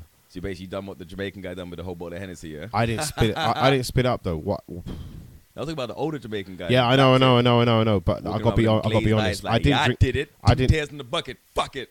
take it to the stage. Take it to the stage. I didn't do the full bottle like in one. I took it down by half. This is the sad part because I got to be honest. Man coughed at the memory, you know. I got to be honest. I can't lie about this part. I walked across the road from KO to where you know that coffee shop which is right on the corner. Yeah. Like he's going to try and go back towards McDonald's and shit. I went to that green box. I don't know if it's a phone box or whatever it is.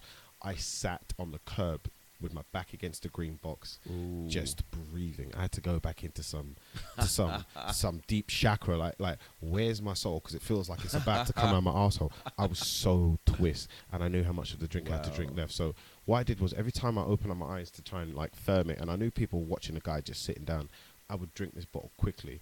And I finished it maybe in about 10, 15 minutes. Still drinking it after you had to, man. I lost paid your money soul. for it, and I was like, I'll go into the club and not buy any drinks. But this is what happens when you go into the club. All I did was just slam waters and piss.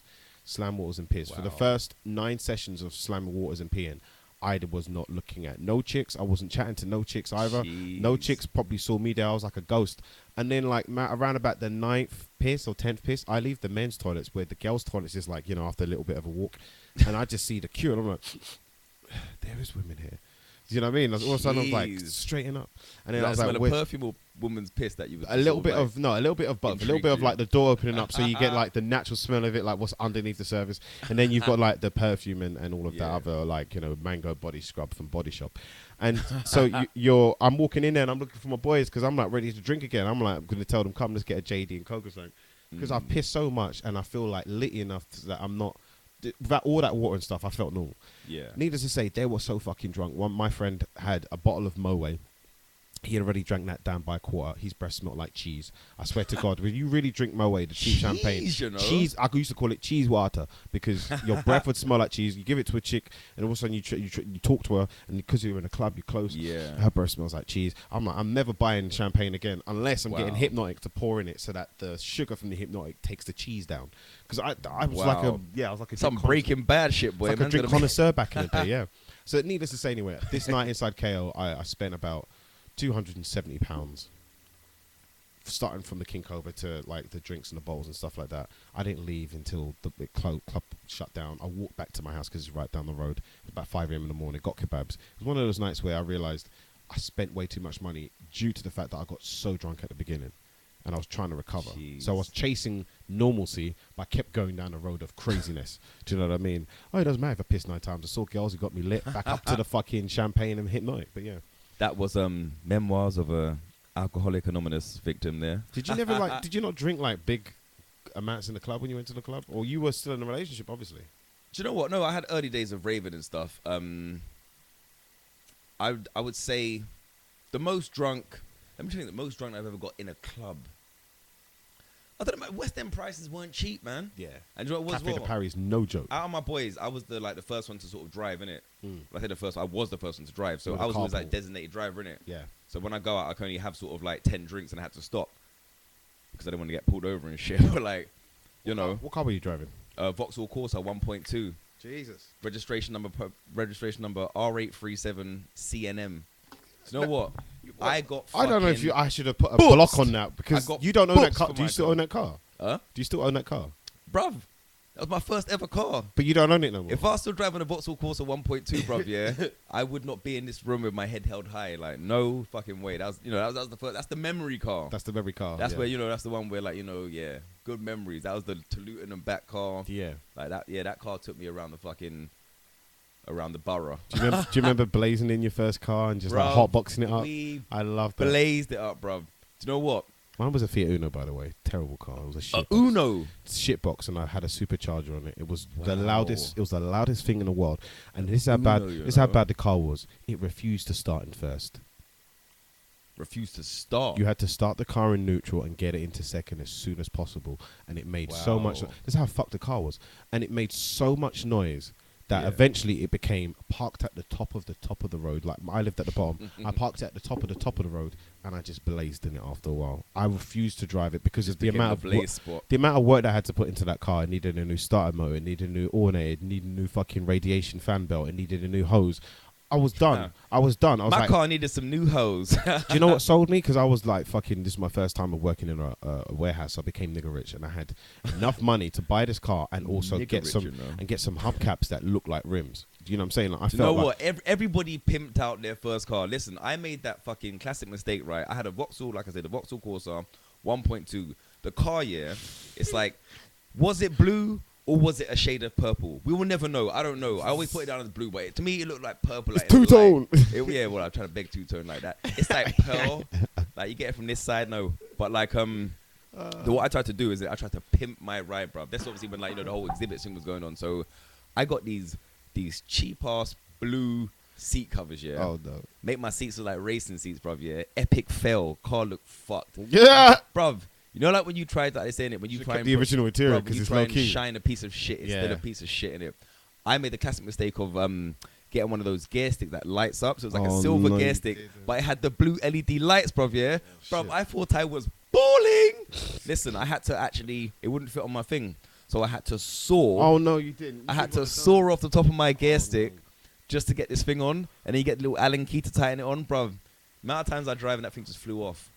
It just fucking flew off. I was just like, the car looks good. I had 3 fucking issues of, remember Swimsuit magazine, bro? Yes. It was like black woman in like fucking lingerie and shit. That was on the back window. Lila Arcieri was my favorite. Who? Lila Arcieri. I don't remember that one. Okay, I'll show you a picture. I'll show you. Okay. Bring that bitch up now, motherfucker. She was in the Isley Brothers song Okay. with Idris Elba in it. Okay. Isley Brothers, what's it called? But yeah, I had these 3 episodes of Swimsuit on the back, bruv, just to give it an extra pimp feel, you know. Yeah. And then and what else did I have in there? And yeah, obviously the blue seat. The floor mats, bruv. You know what I did as well? I'm not gonna lie. I'll admit it, bruv. I put on the fucking spinning rims, Oh, no, but you they were didn't. hubcaps. Spinning hubcaps. Did you see the spinning hubcap, Cat bruv? Williams spoke about you in his special, dude. I was that guy, bruv. I put on the spinning hubcaps, bruv, yeah. You know what? They were so cheap that even when I drove, they didn't even spin. They didn't even move. They just fucked up. But I felt like a G. I felt like I was winning, bruv. I felt like I was winning in life, man. And yeah, that car, all we did, like you say, after a while, was just blazing it, bruv, man. Just blaze weed. Happy days. I experienced my first level of paranoia in that car as well. Really? Why? You were driving? Yeah. Coming home from Sound in Leicester Square. Remember that club? Sound Republic. I love that club. That was Do you know the what? spot. First Asian girl I got was in that club. When you say Asian, What what kind of Asian you mean? Do you mean the Asian girl or do you mean She the was Asian actually girl? she was actually Chinese Asian, yeah. So you don't mean the Indian type of Asian girl, no? I love those as well. I love listen. There's not one woman on I'm this just showing off planet. my accent ability there. That's awesome. Out of 10, how was that? I prefer the Hong Kong accent better, but Everybody prefer the Hong Kong. You've got to do the Hong Kong. Bruv, do you know what? As I work in the casino, innit, I work with bare Chinese people, and I absolutely love them, bruv, because they remind me of like of kids in a way. yes, Because they just tell it how it is, isn't it? Like even like their fashion. Have you ever seen somebody like come in like with sort of like a grey sort of like Mac? Yes. A grey Mac, some white jeans. that's Lila Arcieri. Oh, here we go. White jeans, bruv, yeah. A blue Armani t-shirt, yeah. And the footwear. What do you think they got on their footwear? Orange AstroTurf football boots, bruv. That is the Chinese fashion right there, bruv, Are you man. serious? They are working it. They work anything. They're like, you know what? These are football boots. I want them. No, but they're for football. No, but I like them. They buy football boots to bop around in. That's how they're just like, we create fashion. They probably got nippy though. They're just like, what, just moving in and out of the club. I've seen them on Literally. Dance Dance Revolution. They're amazing. Yeah, there you go. That's why they wear them. But in a AstroTurf, club, boy. those Asians, DDR. those Asians came out in full force, and they were popping bottles. They showed nigga love as well, though. That's what I like. When you're in a club and they don't just look at you like, I couldn't interact with you or possibly talk to you. My man put his arm around my shoulder like, hey, brother, what are you up to, man? Is it your birthday? I was like, nah, man, what is it, yours? He goes, nah, man, I'm having fun. I was like, so am I, cool. You know, and then let's before do you know this. it, go to the toilet, get 2 more drinks, you see them again, they're trying to introduce you to their friends and shit. Yeah, and they roll in squads, bro. They roll in the roll fucking, squads. they like, roll deep, mate. And I wish I had that many friends. You're the ones like where it's just like 20 man and they're all just blessed. yeah, absolutely. Nice. And then like all of a sudden, because you're now introduced now to the mandem, like the girls who are all Introduced just to the sitting girl in dem.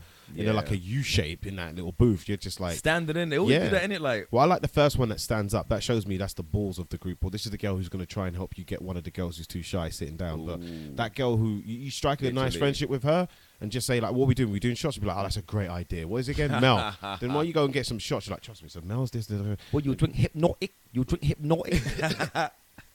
And yeah, you have fun, you bubble. So yeah, I've had fun with Asians in sound. Not to say that I haven't had fun with other people, but it's few and far between. And I just remember the time where it was like the Asians, they were just having so much fun. And I hate even saying the word Asians. I don't want to say Oriental because they're not rugs, but Chinese. They were Chinese people. Yeah. It's amazing how we feel guilty now to even say what people are. Like, for example, there's people at my workplace that feel bad about saying Black. black. Mm. Even rather say I colour. froze there. Motherfucker made me freeze like saying But yeah, so for example, they're doing basic ones like there's a guy that I work with, yeah, he's Lithuanian. Mm-hmm. He'd be like, Matthew, that guy over there, he brought him for some money. I was like, which guy? He's like, the guy with the curly hair. I'm like, who?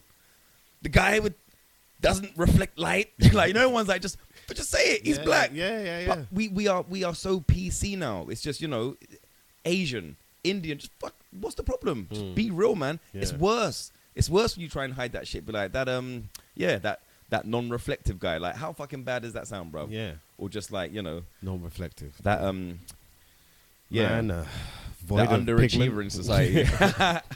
Oh, well, now that's just getting deep. Athletic, but underachieving, you know? You like, know? Yeah. But yeah, it's true. Like you said, we become maybe too PC now to the point where you're scared to call somebody by what you think was normal, but now you know society are telling you it's wrong. So you feel like if you were to say it, you could get an adverse reaction to it. Literally, just call it as it is, man. If someone's being a punk, say you are a bitch. Yeah. Don't hide that shit, man. Dan, I know too many, like Chris Rock has this joke, and that's just true. I know too many white people that love rap music. They absolutely adore rap music. They listen to it all the time. Yeah. They know all the lyrics, and they want to be able to get the niggas out. They really do. They want to be able to do it as well in front of their friends who are black. But there's just something about society, and especially the way the cops and everything like that is heightened, where maybe now's not the time, you know, to throw out certain. And I'm like, just could we at least start the conversation before? Give me the pre-nigger speech disclaimer so that you'd be like, listen, bro, I know right now these cops are wrong and blah, blah, blah. And you know I love you, man. We've known each other since we're ages, man. Come listen to some Dre. Do you know what I'm saying, man? I want to get my nigger on. And I'll be like, you know what? I understand there's no hatred behind it. And you just want to sing some rap music and you might want to join in all the way But forward. It definitely depends on the tone, though, on how it's said. Oh, yeah. For example, like there's one song, bruv, that made that an issue. There's one song that became very well known in the clubs, and everybody when that song came on, every black person in the club was like left to right, like, who's gonna say it next? It's just like, What? I Which ain't one? saying What? she My a nigga, broke- my nigga. Oh, I ain't saying No. she's a broke nigga. Sorry. Yeah, I ain't saying he She a a broke gold nigga, digger, yeah, yeah, but she ain't messing with no broke. Yeah, that Yeah. song there. But when that song first came on, bruv, Yeah. everybody was like looking left to right. Who gonna say it next? And there were certain people, bruv. It's like they looked you in your eye. They weren't even looking at you. They were just like turning away. Yeah. Now I ain't saying he a broke, yeah, but she ain't messing with no broke nigga. And it's Okay. right, and you're just like. Yeah. Was that the lyrics or was that aimed at me? Like that felt a bit too personal. So there were some people that almost took advantage of the situation. It's just Yeah. like, you know what? I'm allowed to. The song says it. So Yeah. there was that aspect of it. But at the same time, it's awkward when they do the other thing, which is like, nah, I ain't saying she a gold digger, but she ain't messing with them. Yeah, Like, or just, Ninja. I've heard people now replace it with Ninja, Ninja. yeah? Yeah, Ninja's a new one. I ain't That's saying worse. he a gold digger, but he ain't impressed with no broke Ninja. Yeah, yeah. Here's the thing. Wow. Though. Here's the thing. If you know the person, and you know how that word comes out. yeah, just whisper it in my ear. Don't tell nobody. Exactly. It's Like, fine. would be cool just but whisper it in my ear. like you said, when they look at you in the face and look at you in the eyes and like, you know, they give it some of that, then you have the age-old past, okay?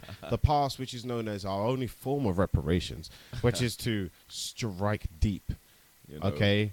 With Way great down. anger and furious vengeance upon those who actually tried to That fucking... is a tasty cheeseburger. Absolutely. And those who attempt to fucking... those who attempt to fucking, you know, degrade your brothers with a name like that. So that's I where can't believe how many there's times that... you said the word nigger in this podcast so far. I know that. Bro, I do it more with white guests. I think I'm held back with you. I'm joking. But yeah, it's just I want people to be kind of not. If you've said it before in your lifetime, I know Turkish man down Green Lanes that have said it to their friends. Yeah, They're of just course. because they're do rag wearing hood rats. Do you know what I mean? You could be a hood rat Do-rag. from I ain't wherever. wore one of those in a while, bruv. I know. I Apparently, used to have plaits, you know. yeah, I know. I've seen the pictures. Yeah, fucking do-rags, bruv. You There know could what? be there could be an argument for me and you looking like each other at one point in time in life. You look like one of my brethren, bruv. And we've had this whole thing in it where like we sort of post into group like who looks more like who. Yeah. So like everybody's got like a what's it, a doppelganger? Doppelganger, isn't it? yeah. And literally, I posted your photo up. I was just like, "This is Tyler, right there. Look, that's Tyler."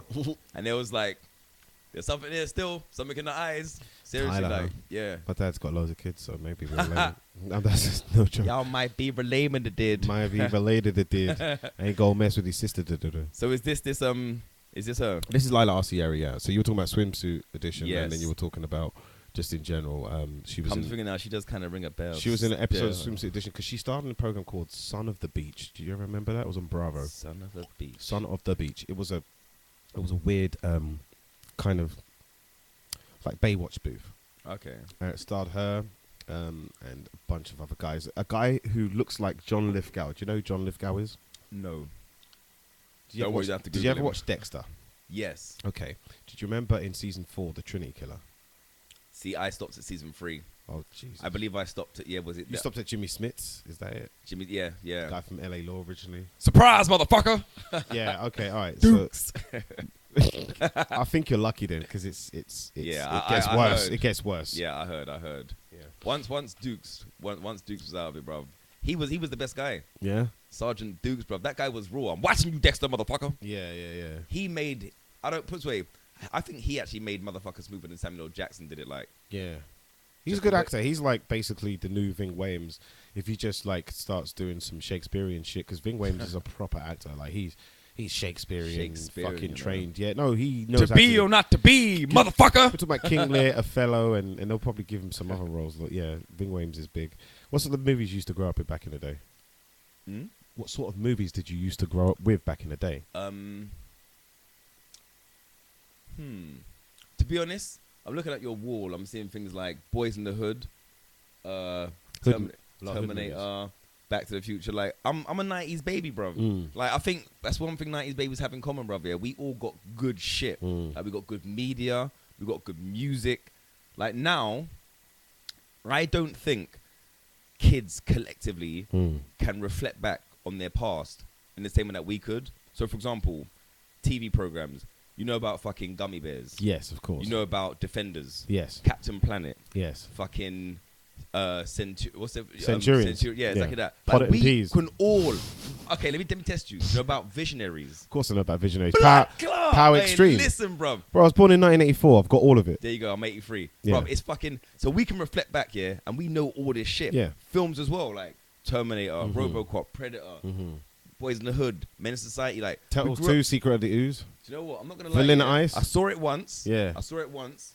I do remember him. He was that guy Casey Jones, right? No. That was Turtles 1. Vanilla Ice was in the second one, just dancing on stage with some niggas. Oh, really? Ninja. No, we're not black people. There was one or two. Ninja, rap, ninja. No, And do the you know what? Turtles I'm go not in the gonna club and they start kicking ass. Yeah. I think maybe I saw that once still. But the whole point is that I'm in that era. I'm in the era of like Goodfellas and bruv, you got some. I'm looking around his wall, and oh my gosh, bruv, I can see some films. So yeah, I grew up on. Do you know what? I'll tell you what got watched religiously, and this may not relate to you because Ferngully, The Last Rainforest? no, bro. Okay, I was feeling that. The Wiz. The Wiz. You don't know what the fuck that is, do you? Not at all. I don't know what The Wiz is. 1-0 to Matthew Harrison. Yeah. Okay, The Wiz, right, is an adaptation of The Wizard of Oz, Okay. but the black version. Okay. And it starred Michael Jackson, Diana Ross, Nipsey Russell, Rotted. and Ted. I don't know, Ted something. Ted Jesus. motherfucker. But yeah, so it was The Wizard of Oz, and bruv, this film got watched, twice a week minimum growing up, bruv. Wow.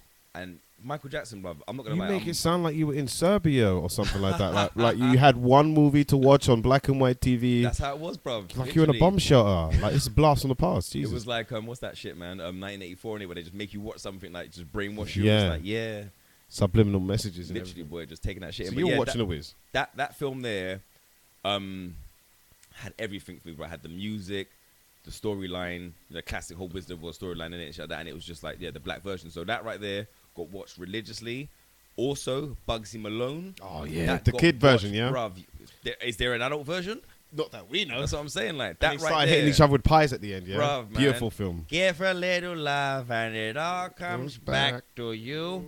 What was weird about that film though is like when they're talking, it's like blousey, and he starts singing. Yeah. Tomorrow, you're like, Yeah. what's going on with the voices? Like Yeah. mad change. Whereas the girls obviously kept their original voices. Musicals were big for me back in the day as well. They definitely. were. By the way, when is piss break? Bro, go as soon as you have to. Yeah. Just say I need to pee. Yeah, need to pee. It's not like I make it official. It's not like we have like actual breaks. Like we're going to skip to ads now. So, yeah, if you want to quickly go and pee, that's cool, bro. Yeah. All right, so Matthew Harrison, ladies and gentlemen, is going to make a pee at a very. Oh no, you know what? See, most people couldn't last an hour. You lasted an hour and 35 minutes, so that's very commendable. I think we all agree, right? He's got a strong bladder. He's got a strong bladder, so he's going to go into the bathroom and take a piss. He's not going to take the piss. How's everyone doing? It is now, I think, according to my recording, it's the 1st of May. Hello, May Day, bank holiday. And what are you going to do in your May, huh? Come on, May. I know it's going to be Variety D, Miss Dominique Davis's birthday. Happy birthday, my love. I know it's coming up very soon. Also coming up very soon is Tony Maurice is going to finally make his way to the podcast because he wasn't feeling too well. He was supposed to be through here last week, but I ended up getting the wonderful Cavi in instead. So, yeah, we're going to have Tony Maurice on next. And I think Ed at Last is going to be coming on the show in the coming week as well. So we've got some more guests for you as well, which is wonderful. I'm going to quickly spark this because that's what I do. Many happy best wishes for the honeymoon and beyond for Chris and Grace Rodsin. You're wonderful human beings. Your wedding was amazing, and thank you for giving me the honor of being your comedian there. And yeah, for everyone else who's recently got married or had a baby, more happiness and more kids and more orgasms and more. We like more stuff. So I hope you get all of that stuff as well. The wonderful Mr. Harrison has made his way back. Do you know, Smooth entrance. do you know what? I'm going to go no cans for a while. Just no headphones. Not that I need to have headphones, but I just like my ears need a little bit of a break. Yeah. Ears need a break. Eyes need a breather. Man come through cause I'm the soul reliever. Yeah, blood, my girl wears a motherfucking diva. You don't give a fuck, neither do I either. Yeah, freestyle, all up on the mic. When I'm on the stage, but I'm bringing all the hype. Yeah, when I smoke weed high as a kite. And if you look me in my eye, we're bound to fucking fight. Rude boy, uppercut, dragon punch. Yeah, blood man, hit you in your fucking cunt. Never said I actually don't blaze it still. Okay. But yeah, man, I come out rave it still. Literally, boy. Put it. Fire in the fucking booth. The truth. Coming from Mr. Harrison. Straight up. So did you ever see my video that I done by the way of you know I do like some character comedy as well, don't you? yes. Yeah, I do. So what I did, I started out right doing this split screen thing, where I I filmed myself 4 times as 4 different characters. One as myself, but I tried to be like a heightened version. Second as an old man. I'd basically like, I whited up my face in it. Like, when I say white, it was more like grey, like a fucking zombie from The Walking Dead, yeah? And then I had like a young guy called D, who's a character that I've been working on from university. Like, it's just a slow guy, like, because I had basically a brethren back in the day, and he had deep voices like, "Oi, Matthew, like, you coming out to play, fam?" Like, it's a proper deep voice. So I basically put in some fake teeth, put on like lensless glasses, like a cap, you know, basically like a little road man. Yeah. And then I dressed up as a pimp, purple hair, you know, "Hey, motherfucker!" Like I've done these whole things, right? And I filmed individual segments, but I timed it to absolute perfection so that when you put all 4 videos together, it appeared that they were having a conversation with themselves. Yeah. Now, I worked my fucking heart and soul out for this shit, yeah? I was going in. Now, you know when you put your heart and soul into something, right? And it doesn't get the reception that you... The respect. Respect, reception, like the whole point is, isn't it? I worked on this shit for like 3 weeks straight. Yeah. Timed it to perfection. Bear in mind, I've got to memorize this script. I'm the script for each character. Mm-hmm. I've got to time it so that when you stop talking, he starts talking, and their reactions all, you know, they all like intertwine. So it looks yeah. So I was doing these things and not getting the kind of love that I wanted. Yeah, the respect me, motherfucker.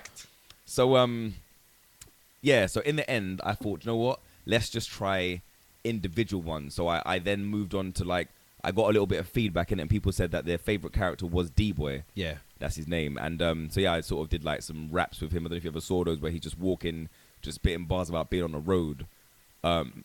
So yeah, now what I plan to do is do more of these because you know about Mo the Comedian, right? Yeah, of course. What, Mo Omar? No, just Mo the Comedian. Oh, Mo the Comedian. Yeah, Mo Gilligan. Yeah, he's fucking that guy. Yeah, I've seen him do comedy from like fucking years ago. Always found him funny, and as you know now, he's like taken the social media thing by fucking storm, blowing up. Like I watched one of his Snapchats the other day, right, and it fucking, you know, when you actually cry of laughter, and I was just like, no one cries of laughter over my shit. Yeah. But yeah, I make it so I put so much effort into it. But this is the thing about comedy, as you know, it's real. Yeah. You can't plan to make people laugh like that when it comes to those videos. It's got to be natural. So, funny enough, I must have did like a video in my kitchen of me just cooking. And I was like, "Hey, Red Boy, check out the lamb stew, Red Boy." Took off the thing, the steam coming off. It's like, "Oh my God, the steam, Red Boy." I started singing Michael Jackson shit, yeah. That video got more love than any one of my videos that I made, spent 3 weeks making. And I spent, what, 40 seconds making that shit. Yeah. I didn't think it was a freestyle. So it made me realize now is that we're in an age where people want instant, real funny shit. And when I see him doing his thing, it's like, you know what? It's true. He's just got his Snapchat on. He's just doing some silly shit. And it's the funniest thing. So I'm definitely going to try and develop now my sort of, you know, my online presence. I want to sort of build up, you know, I want to build up a sort of a body of work, like a back catalogue, so to speak. Because I realize now it's not, you know, it's not a sprint. It is a fucking marathon. And content. You need that. Yeah, exactly. Content is king. And variety. Some people may like certain things. Some may not like others. So you've got to just basically build like a wide array of just different stuff. And, you know, some people like the pimp. Some people like the old man. Some people like the D. So I'm working on that now. I've also synced all my social media accounts now. So nice. Matt the Comedian is my Twitter. All one word. So obviously MATTHE and then comedian. That's the same as my Snapchat. That's the same as my YouTube account. The only one that's different, I believe, is my Instagram. Instagram, yeah. So that's MAT_THE_comedian. So basically, Matt the Comedian underscores in between. Yeah, because somebody Matt stole my been shit. Taken. Yeah, some fucker stole my shit. There probably is a Matt out there that's been going strong for years. Yeah, and he's like, I'm not gonna let this guy take my making shine. me look bad, motherfucker. So yeah. Why don't you put the surname in there? Why don't you put the Harrison in there then? Matt Harrison Comedian. No, too much letters. Ah, yes. Matt the Comedian's long enough already, innit? So I just want to sort of, you know, imagine you're trying to fucking come at me on Twitter. That's all your 128 characters done with, just my name. Yeah. So. But isn't Matt Harrison shorter than Matt the Comedian anyway? Yeah, but you know what? They're there now. They're set up. You know, I've already done the work now, all right? I don't want to go back on it. So, but what I plan to do now is like just try and bang out anything, even if it's like a dumb little video. It's just content to keep them there so that when I do make something that I feel is worthy of being seen by people, they can then look back and say, oh, look, he's done some other shit. Yeah. And that's what it's about. It's about just flooding them with content. So yeah, big shout out to Mo there, man. Seriously, very, very good shit, and I'm loving it. Keep it up. Keep up the good work, bruv. Awesome. Now, did you we talked about hacking earlier on, right? On the pre-show, we spoke a little bit hacking. This is something that came to my attention just yesterday. Apparently, ISIS or ISIL or Islamic State or whatever those group of cocksuckers are calling themselves, their websites, the roaches, the horse,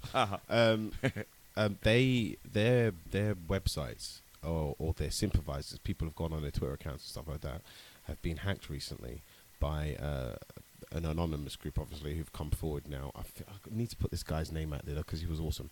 So he's hacked them with basically gay porn and images of images of like rainbows and men in underwear and all kinds of shit. Nothing graphic, but just like links to porn websites. Okay. What did I type there? ISIS hackist. I did hackist, did I? Yeah, it's not a real word. ISIS hacked. I was trying to do. So there was needless to say, an online not raw, but like people was happy. There was online support basically. Yeah, like more gay porn.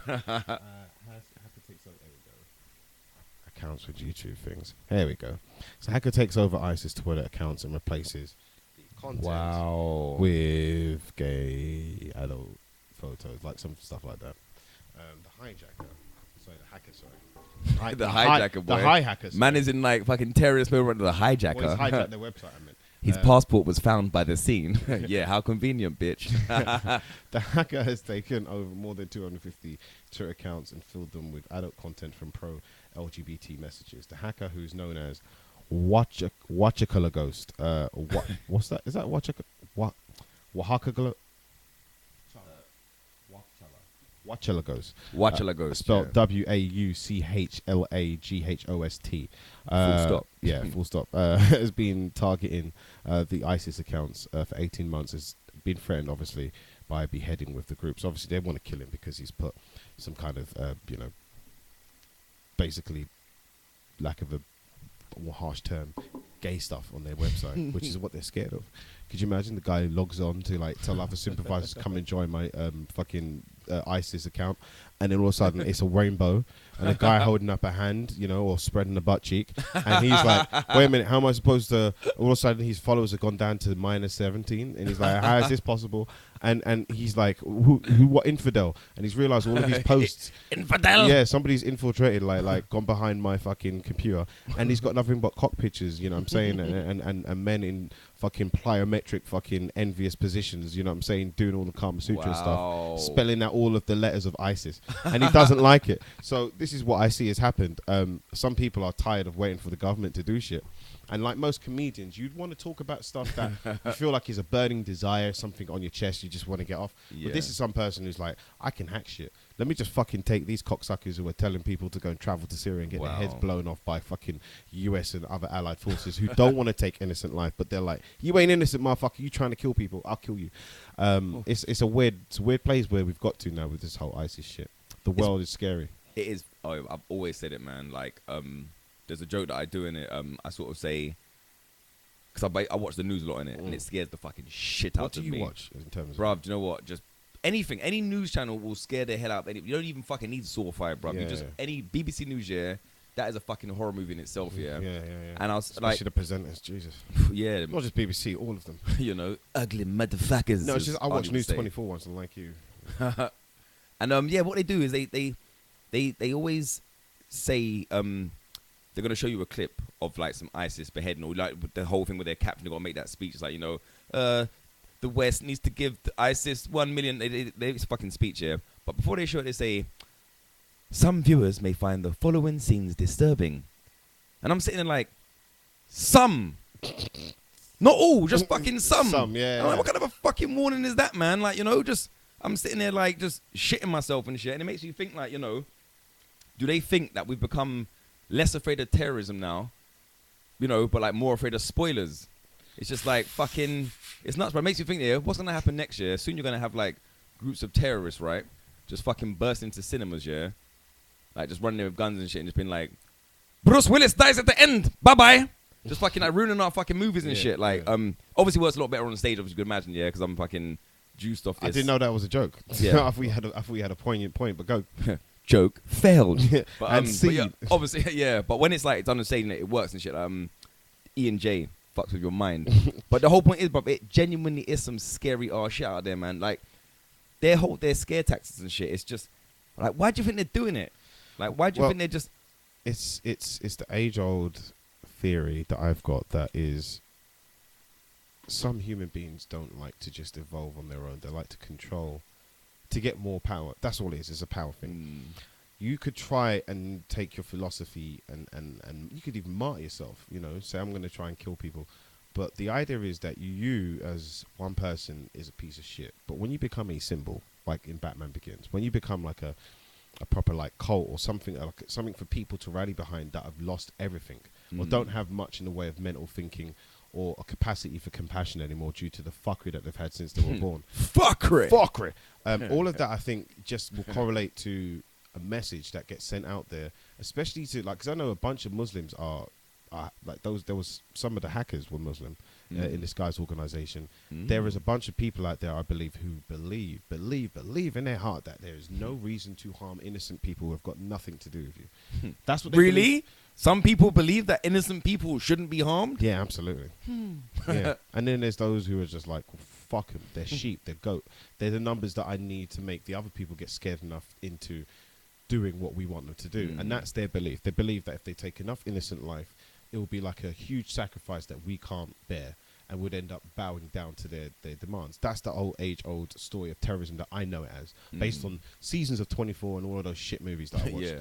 But the idea is ISIS is kind Homeland of... and shit. Yeah, absolutely. ISIS is kind of real, though. It's not like Al-Qaeda in sense of, you know, we're going to find your passport amongst all of the rubble and stuff like that and hijackers and all this stuff and inside job. I don't know where you stand on conspiracy theories. As far as I'm concerned, I love them. Their innocent life was taken, which is the bottom line, really. Everyone's really not really paying attention to the sole thing of, could we stop events like this ever happening again? Like, just get smarter. Can we make shields and skyscrapers? Just like, you know, force fields. So like, if anything flies into it, just gets absorbed. Yeah. Do you know what I mean? Can we get to that point where it's like, no one has to go through a moment like this again in their lifetime? Not like possible. nuclear explosions and what the fuck happened in Japan with the reactor. Can we just get to a point where no babies are born with 3 heads and 2 eyes and an elephant's fucking tusk coming out of its forehead? Can we just get, and maybe a dreadlock as well. Maybe can we just stop all of this fuckery in the world so that we just get to the point where we can get a spaceship that can get us that experience stuff like they are in Avatar and Guardians of the Galaxy 2? I don't know. I just want innovation. Man's thought process is deep, boy. Man said spaceship, you know. Yeah, we're Can't never remember going the last time I've heard the word spaceship. Kanye Got West Cash. on his first album. But it's true. How are we ever going to explore like the cosmos and the rest of the world if we fucking haven't even explored the darkest parts of ourselves yet? The abyss that is inside us, the capacity to fuck shit up all the time. If we could just all admit that we're capable of that and we're all going to keep it in check, surely our powers that be are going to be even better than that. But no, we're going to let the old and ugly tell the fucking young and sexy how to live, how to party, how to drink, Message! how to do everything. And we're never going to get there, bro. I just want to kiss the sky, that's all. Do you know what? Do you know what my opinion is as well? Yeah. By the way, fucking round of applause, yeah, 'cause you just went fucking deep there, bro, man. Man went balls deep into terrorism, boy. Can I get a boop, boop, bloop, bloop? Do you know what I think, though, yeah, about that? If I had the ability to hack, bro, I would just add a couple zeros into my account, man. Like, if it's a choice between, like, getting a fucking extra couple £1 million or putting a cock on someone's Twitter, bro, man, I know I'm going to choose, like, that. Just, to me, boy, them people made a mistake, like, you know, that, what were you going to benefit from that? Like, ISIS is still going to do what they're going to do, like, dick on your Twitter or no dick on your Twitter, like, so, to me, man, this is my... You guys are wasting your talents, man. Make some peas, man. This is my Hack challenge. HSBC. This is my challenge to your analogy then, right? You steal ISIS's manhood or their honor or whatever it is that makes them macho, right? You make them look like pussies. That's one thing. ISIS, unfortunately, isn't as sophisticated to do a surgical strike on a person that makes an incursion upon them in the West. But if you steal money from the biggest mafia of mafias, okay, a government that controls all money in all banks, if you try to steal their money, Be prepared to go off the grid for life. Be prepared to turn from white to black, to go into a place in a white Benz and leave in a black one. You can't do anything normal anymore. The route you go somewhere, it's got to be different on the way back because you're going to be marked for death, yo. And I'm not talking about that shit Steven Seagal movie. Literally, like, you're in trouble, like mate. Jason Bourne, boy. That's going to have to be you, bro. You're going to have to get some Krav Maga going. Make that phone call. Call the asset. You know them ones. Yeah, like, absolutely. I don't want no asset after me, fam. Like, Bro, fuck that. Everywhere you go, bro. Everywhere you go, there's gonna be man on an agency just waiting, like fucking Deliveroo, just waiting for the fucking. Oh wait a minute, there's somebody in my area here. I'm gonna pick up Deliveroo. You know, imagine that, boy. You got murked from a guy on a Deliveroo bike, in boy. bicycle shorts. You just hear them squeaky pedals like Debo's bike in Friday, bro. Like, oh, could you imagine that? A girl Deliveroo and a guy just pulls out a shotty from his big rucksack. That's his deep. big backside, you know. I was gonna say big backsack, but it's a box, isn't it? It's a big back box. It's not a rucksack anymore. It's a huge box that they put on the backs. A box on a bike, boy. A box. Give you your food nice and cold. Well, that's the Wankers. thing. That's the thing. Deliveroo is for fucking. It's for this world is filled with services. When I went to America for the first time with my sister, I think it was like early 2000s, just before. No, it was after the towers came down. So it was like 2004, then 2005 maybe. That was I went before that though. Okay, so when I went with my sister, anyway, we was in New York, and I saw inside their yellow pages inside the hotel room, it had bare menus. And I was like, if I can just get back to London with this idea of putting local menus inside each yellow pages, I can make a killing. I just thought it was just an idea. Little did I know, they've already adopted that since I could pull my finger out my ass. I'm probably the pharaoh of procrastination. Then you've got now Hungry House, Just Eat, Deliveroo. Uber Eats now is out. There's no way you can compete with the fact that lazy people who can't cook anymore are going to get a decent meal, like you said, served moderately, lukewarm to cold. Standard. But it's still fucking a burger that they're not capable of going out to source ingredients and cooking themselves. Wouldn't even trust. Do you know what? I barely trust fucking the chefs in KFC when I order my food there. Oh, Jesus. You think I'm going to trust some random man to bring that untrusted food to my house? Oh, shit. Crazy blood. No way, man. Do you know what it is as well, yeah? What I've noticed about, because as you know, we live in a capitalist society, right? Yeah. And it's all about money. So what people do with money is they just make people that they know make more money. So it's like they just make jobs out of fucking nothing. Yeah. Like people that just have money will just bring in their people to be like, yeah, let's make that a job, even though it's fucking nothing. So for example, in a casino, they brought in a feng shui expert. Really? Because he wanted to like increase the vibe in the casino to sort of make it more appealing to customers, right? So people can gamble more, obviously. Yeah, that's what I'm saying. Generate more money. So they paid this guy a wedge of money, right? I kid you not, bruv, yeah? This dude come in, suited and booted. Bruv, he had his little clipboard in his hand, looking all professional and shit, yeah? Now, all the managers are just there, like, looking around like, right, this is the guy, this is the feng shui guy, the feng shui. So he's walking around the casino now, and he goes up to, like, a wall, and he says, look at that. And all the managers are sort of looking around like, the fuck's this guy talking about? He's like, it's bright over here, isn't it?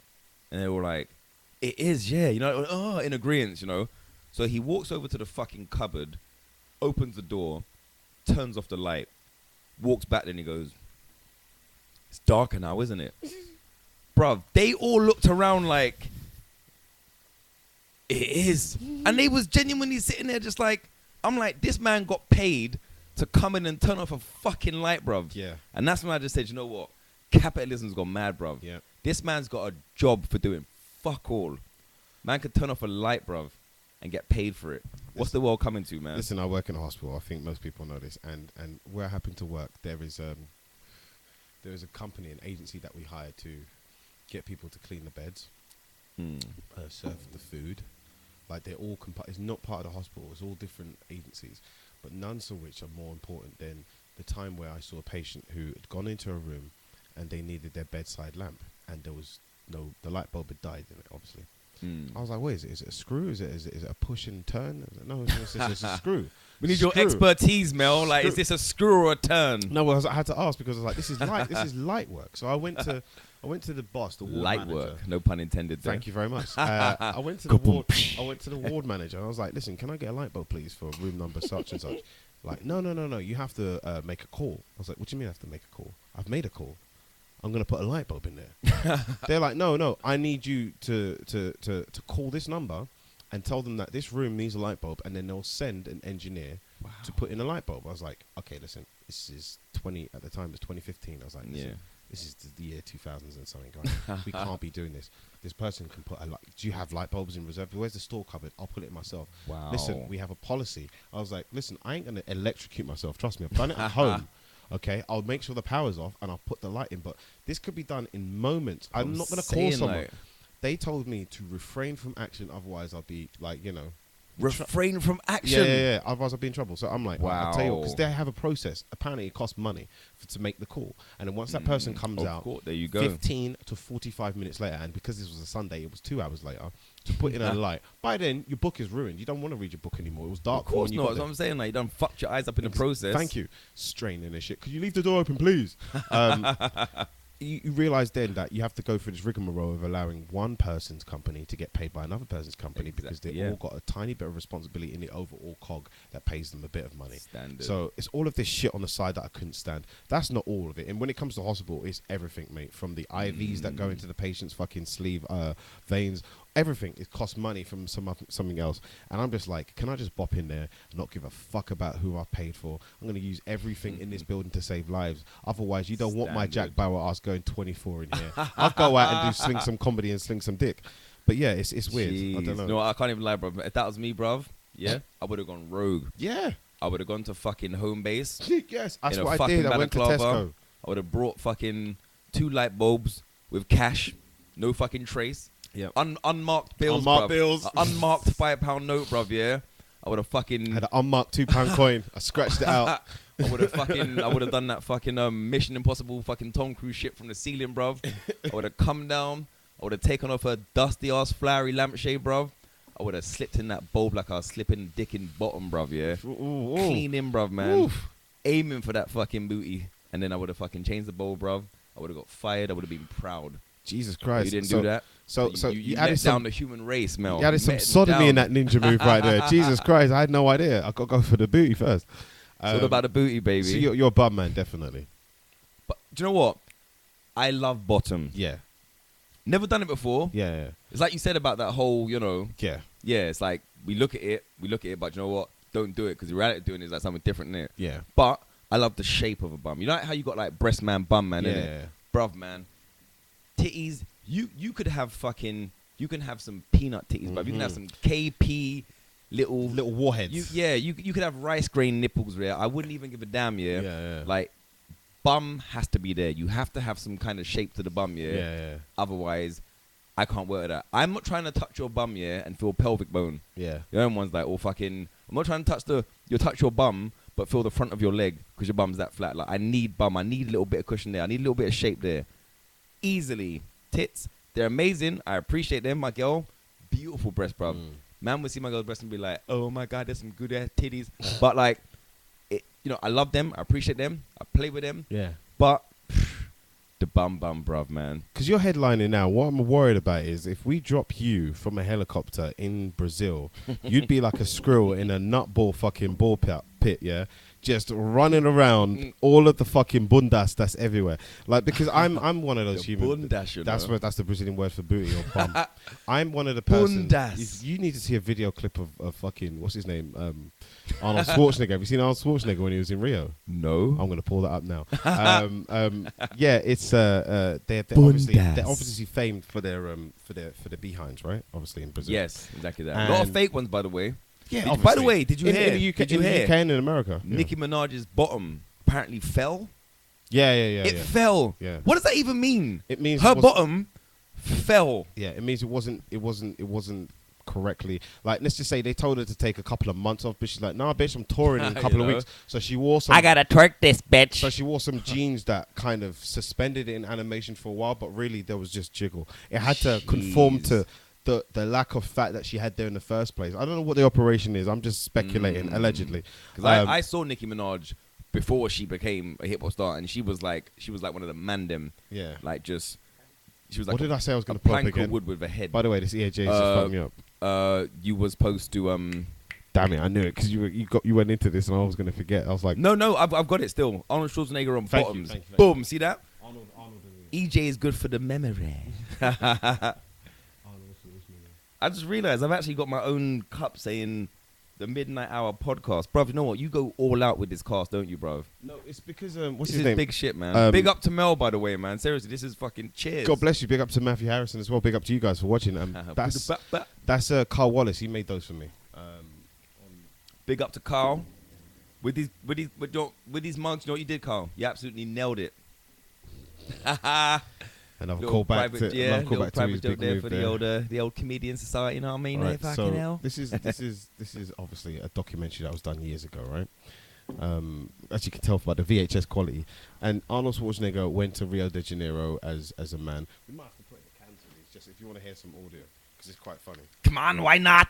Let me hear your Arnie voice, bro. Come on, everybody can do an Arnie voice. I'll break it out into character very soon. So, Absolutely crazy. All right. see how the camera's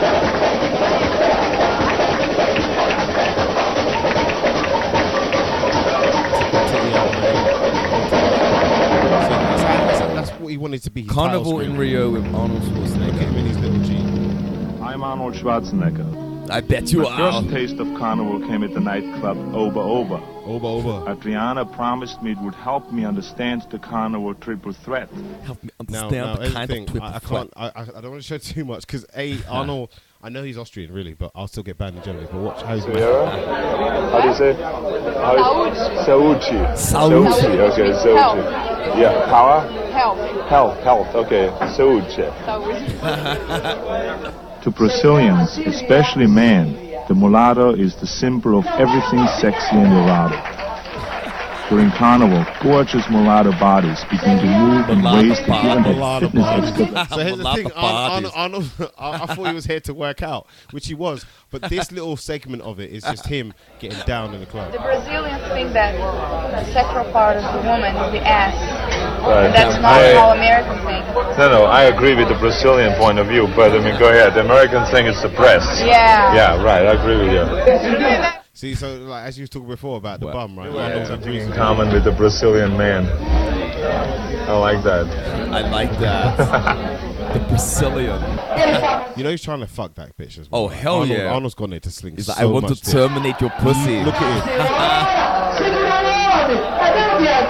him. See, this is what makes it weird. Arnold basically. So I want to skip to the dancing. Wow, look fight. at this hungry guy chasing the bottom. Like, wow. If you think that's bad, watch Arnie. Like, this is Arnold dancing. Watch these poor bitches get scared. Look at him. Look at Arnold. Look him grab this girl and she's grabbing her hands. Wow. She's like, oh my god, he's huge. Bro, you know what? He's gonna go for the other do girl to now. Look. her, bro. Look how scared this girl is. It's like, come on. I want to show you what they call me Conan. I'm here to work out. Come on, let me go down on you. Come on. Let me I wine. want to smell your. Nobody can twerk like me. I'm gonna pick you up. Look, I'm a beast. Yeah. So anyway, that's what I'm gonna show. I think you get the better on the accent than me still. It's Uh, a classic one in like, get to the chopper. Come on, you got to go down. Ow, ow. Have you seen Apprentice? Apprentice. Yeah.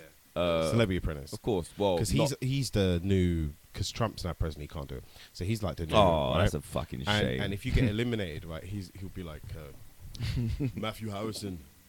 You talked the big game. You and your team this whole entire time made this presentation, and it didn't quite go off. And you're the one who put your team inside the bind when you made the leaflet that was shit.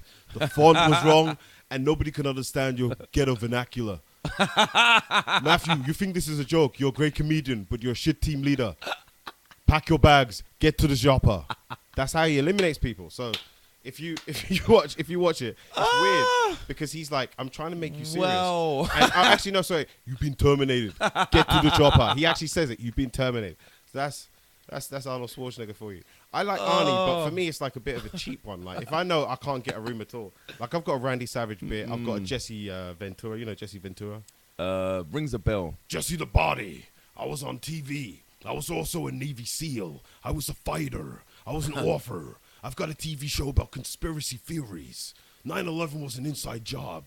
Have you seen I know this Predator? guy. I was the guy holding the big fucking gun. Have you seen The Running Man? I'm Captain Freedom. Are you ready for pain? Are you ready for suffering? No way, Killian. I won't do it. That's Jeez, Jesse you know Ventura. what? That sounds fucking a good impression. Yeah. Arnie one was better though. The Arnie one was sick. Literally. Big up to your fucking Arnie impression, boy. There's enough. I'm going to work on mine right now, boy. It's the 80s, Up man. my game, rip. It's the 80s. If you just watch a couple of movies, you know what I'm saying? Like, as you can see on the wall there, that's one of my finest movies, Predator. And then there's obviously Terminator. For me, my personal favorite, because that was my favorite haircut at the time. And I said, Arnie, we don't have to go to a haircut and wardrobe. We can just go exactly how you look. So I went exactly how I was that day. And yeah, I look great. Terminator 2, I got to act with a kid, and he was a beautiful kid. Obviously, Linda Hamilton again. We had history from the first one. Warrior and stuff. He was too close to that kid, man. Obviously. I'm not gonna lie. Michael Jackson kind of flexed it, like. Oh well, no. Warrior. Jackson did By the way, the fucking one of the greatest questions in the world, man. Of course. Terminator 1 or Terminator 2? Think about your answer for your I'm answer, a Terminator 2 fan purely because, Kyle Reese was a pussy. All right, no, I'm joking, I'm joking. He was all right, but I just don't like the way Linda Hamilton had already snapped into John Connor's mum at the last act 3, where she's like, "On your feet, soldier," because he was dashing those uranium bombs that he made at home. Yeah, that's yeah, cool. yeah. And he got some nookie. That's fine. I love the way he set everything up, but it's like, don't get weak legs now that the fight is on. Yeah. You know boxers don't have sex because they want to keep their fucking... Sorry, excuse me. I hit fucking... you don't want to get that fucking... You know what I'm Man's saying? vexed, boy. Ladies, Punch weak on in the legs. That's the actual... What's it called? The phrase. Ladies, weak in legs. You had to be strong at that point, though, because you have to save her life. And all of a sudden, she's picking you up to run away from the Terminator. So, the sacrifices, I understand. You did what you had to do, and you changed the future for the better. But Terminator was all about Linda Hamilton, mate. It was all about... Who made Terminator again? Who was the guy who made it? Was it James Cameron? Do you know what? Damn, I think we should both know that, and I feel bad that I don't. We don't. Well, let's Google it. I was going to say Wes Craven. Oh, how dare you? Wrong. He made Try again. Wrong. That is Yeah, he made incorrect. Scream, dude. I think it's James Oh, Cameron man. for some reason. I could be wrong. Really? I'm guessing. Let's see. That It's James Cameron. Whoa. There you go, like. Sorry for people who are listening in their Mel headphones who are on the wins. way to work. I've just ruined it is, but yeah, I was really happy I got that. So yeah, James Cameron, and for me, he I think was married to Linda Hamilton. Am I right? I think he was for a minute. He loved And her. you have researched the shit out of this, boy. No, but I knew that from a certain. I don't know if he married Linda Hamilton, but he was in love with her. He really did.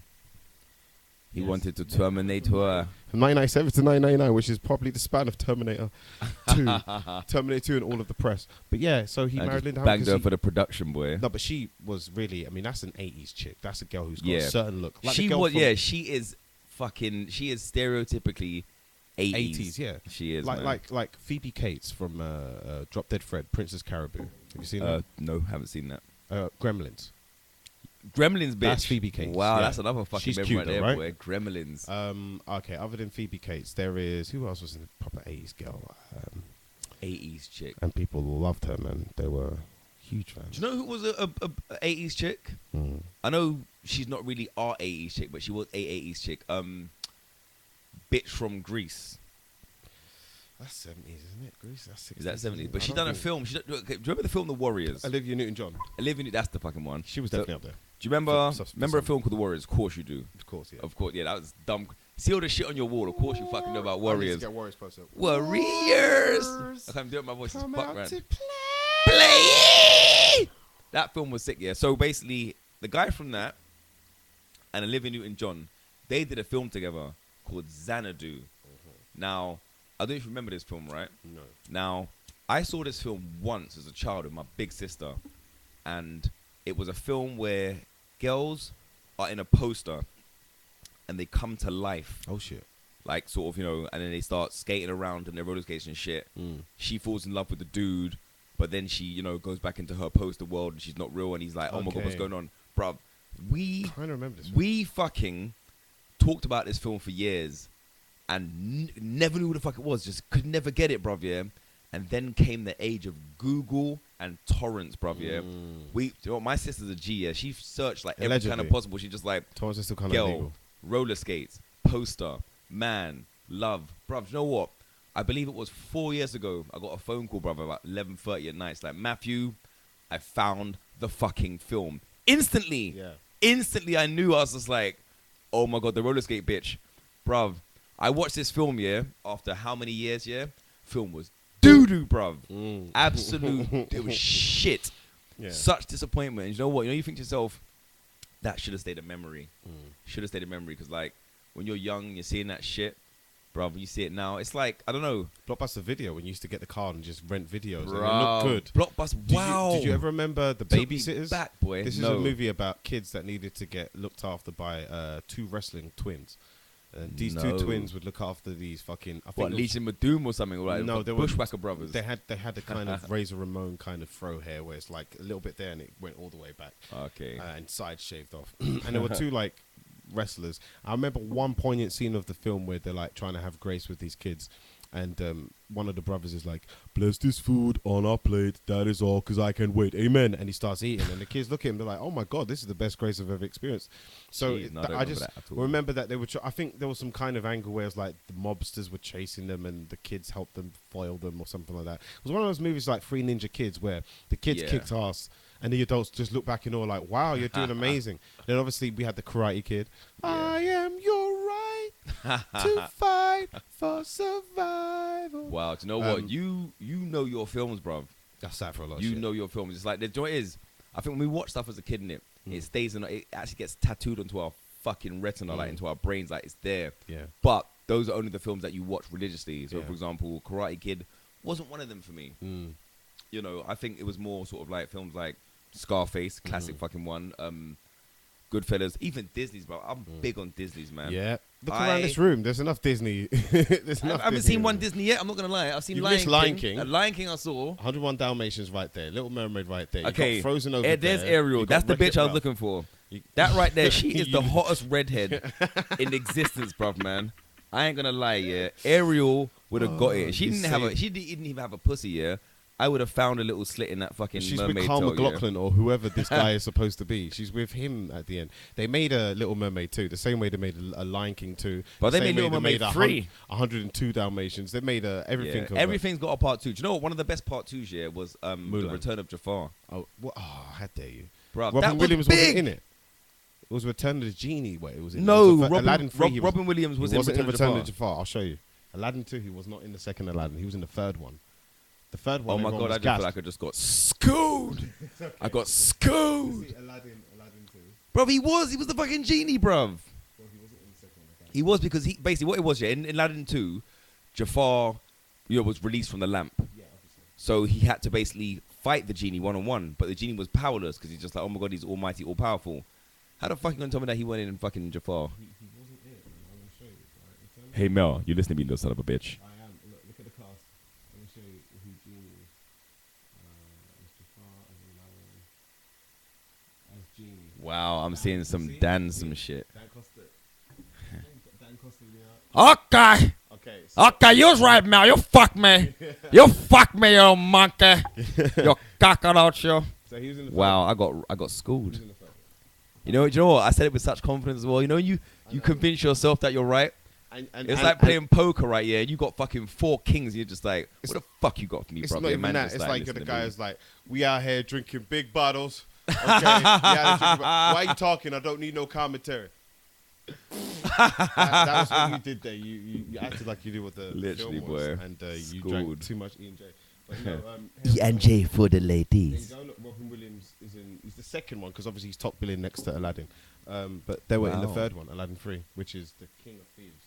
And I think I saw it. Nope, I don't think I did. Nope. I stopped at 2. Yeah, a lot of people stop at the first one because obviously Yeah, I don't know why they movies always are try taking to the milk. piss these days. I mean, we're on Transformers 5 now or something like that, or 7. Yeah. We've got Expendables 3. They stopped doing that. We're on Fast and Furious 8, Yeah. yeah. You got to leave the Marvels alone because they're building up a story. So I'm not going to cuss Yeah. like the second one. But it's really Guardians' first trilogy. Iron Man's had a trilogy. Thor's about to come out before Ragnarok. That's its third one. So I Jeez. allow you to have a trilogy. If you have a second trilogy that's strong and not weak like Star Wars, we Yeah. give you that as well.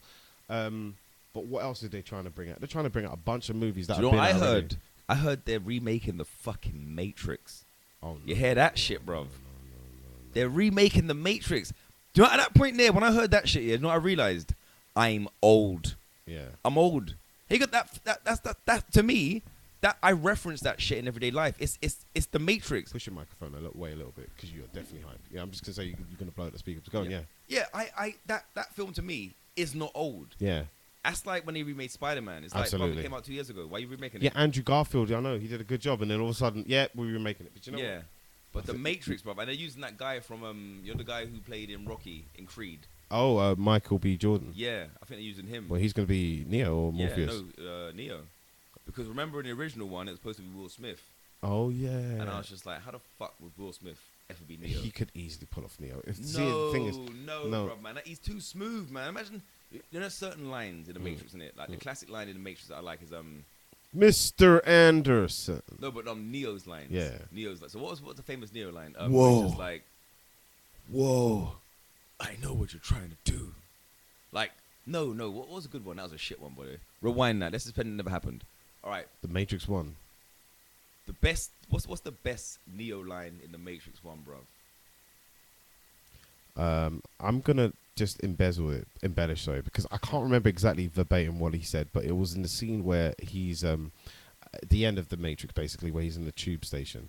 And all of a sudden he stands up and he goes, I know who I am and I know what I'm supposed to do. That kind of bullshit. That little quote there at the end. Do you know what? I know it sounds crazy. Do you know what mine was? When he was on the phone and he's running from Agent Smith and he just goes, help. Need a little help. That to me was the best line in the film, bro. Yeah. And you know what? I just visioned Will Smith doing that shit. And it wouldn't be the same.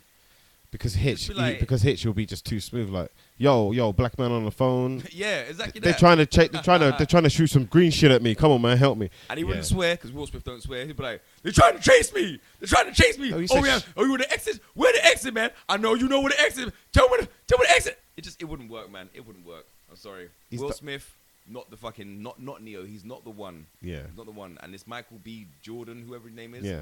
He played Creed. He's going to be in the Black Panther movies. He was in Chronicle. He was also in The Wire. It was Wallace, season 1. There's a reason why I only said season 1. Boom. Yes, and he got popped. Yeah, he's an amazing actor. Spoiler alert. Spoiler alert. For those of you who haven't seen The Spoiler. Wire, get If off you haven't your seen The ass. Wire, yeah, exactly that, man. Go kill yourself. Is it? Would you With say? a wire. Would you say? On the lights. Would you say it's a piano wire? Would you say it's more sophisticated, make it look like you got assassinated rather than killed yourself? Would you say that The Wire is probably one of the most, if not the best TV show ever? This ain't gonna ruin our friendship with you. Saying answers, you don't have to think that much. Do you know what? I'll be real with you, innit? I don't believe I watched the very last season. That's fine. Yeah. I never stopped enjoying it. You know, when right now we're sort of like we're overwhelmed with TV. There's so much good TV out there, and what we tend to do is just go from series to series. Yeah. So I just moved away from it, never went back to it. In terms of the best series, I'm not gonna say yes, simply because it doesn't feel right. Yeah. Do you think there's one maybe out there that's better than that? Series wise, I really enjoyed Breaking Bad. That was epic to me. But you know what, bruv? There's only one series that I watch and that I feel almost as excited as I do about it as I did when I watched fucking Anthony Joshua knock out Klitschko. Yeah. Like, I'm talking epic. Like, oh my Great God. segue, by the way. We'll go to that afterwards. Yeah. Go Yeah, ahead. like all that, your energy, everyone talks about it, bruv. And you know what? You may hate if you want to, because there's a lot of haters out there, yeah, but Game of Thrones is without doubt the fucking best TV out there by far. That anticipation is built up on another level, bruv. Khaleesi, do you know what? Babes, I love you, but Khaleesi would get it in her dragon lips. I don't give a fuck, man. That's Emilia Clarke, right? I don't know. Khaleesi, blonde the mother of dragons. Fireproof bitch. Yeah, Mother of Dragons. Khaleesi, yeah. Mother of dragons. What a title, bro. I'm more a fan of Mother Cersei. Dragon. I'm more a fan of Cersei. Cersei. Yeah. Shame. Yeah. Shame. Listen, I haven't watched. The thing is, I have not watched Game of Thrones religiously. Like, I'm nowhere near. I'm not up to date. I don't know what. I think. I don't know what season I'm on. I'm gonna have to start it from the beginning. That's how bad it is. Back to the wolves and yeah. I'm gonna have to start it back from there just to get the whole picture because I've forgotten about Game of Thrones. I really You know fell what? out of that show. When I walked into this room, yeah, I had a level of respect for you, Yeah. bro. That shit just dropped. Well, no. After you've had what? You've had six. It's 6-1 at least right now. You know what I'm saying? You need to get a few more than that before you can lose respect. We're not even on a parry. But no, what my point is that I watched a bit of Game of Thrones. I haven't seen all of Breaking Bad. But for me, people say Sopranos, people say whatever.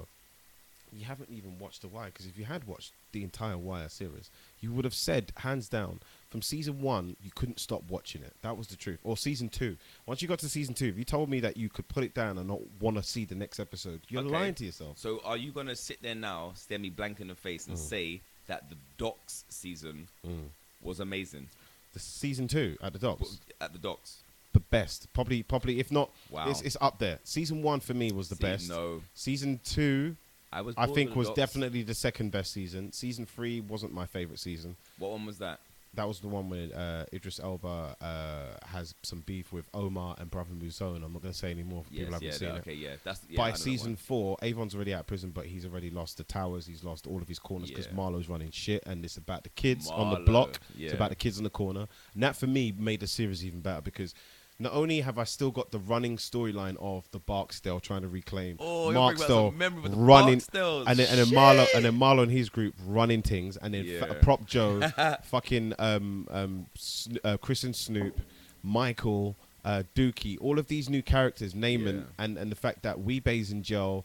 It still kept a continuation of it going, especially to dig up D'Angelo's case. All of this stuff never just died. It didn't just fall off into the mist after the Docks. It was stuff that had to be explored later on to explain what was going to happen. By season 5, I'm sorry, it just made you love the original reason why the season was there. You haven't seen it, so I'm not going to give you many spoiler alerts, but it's going to be, why did McNulty at season 1 say, why is it my turn to give a fuck when no one else gives a fuck? That's what Bunk says to you. He goes, you know what it is, bro? You always seem to give a fuck when no one else gives a fuck. And he's like, well, I know it's a ghetto murder, but fuck it, it's still a body. We have to care about this shit.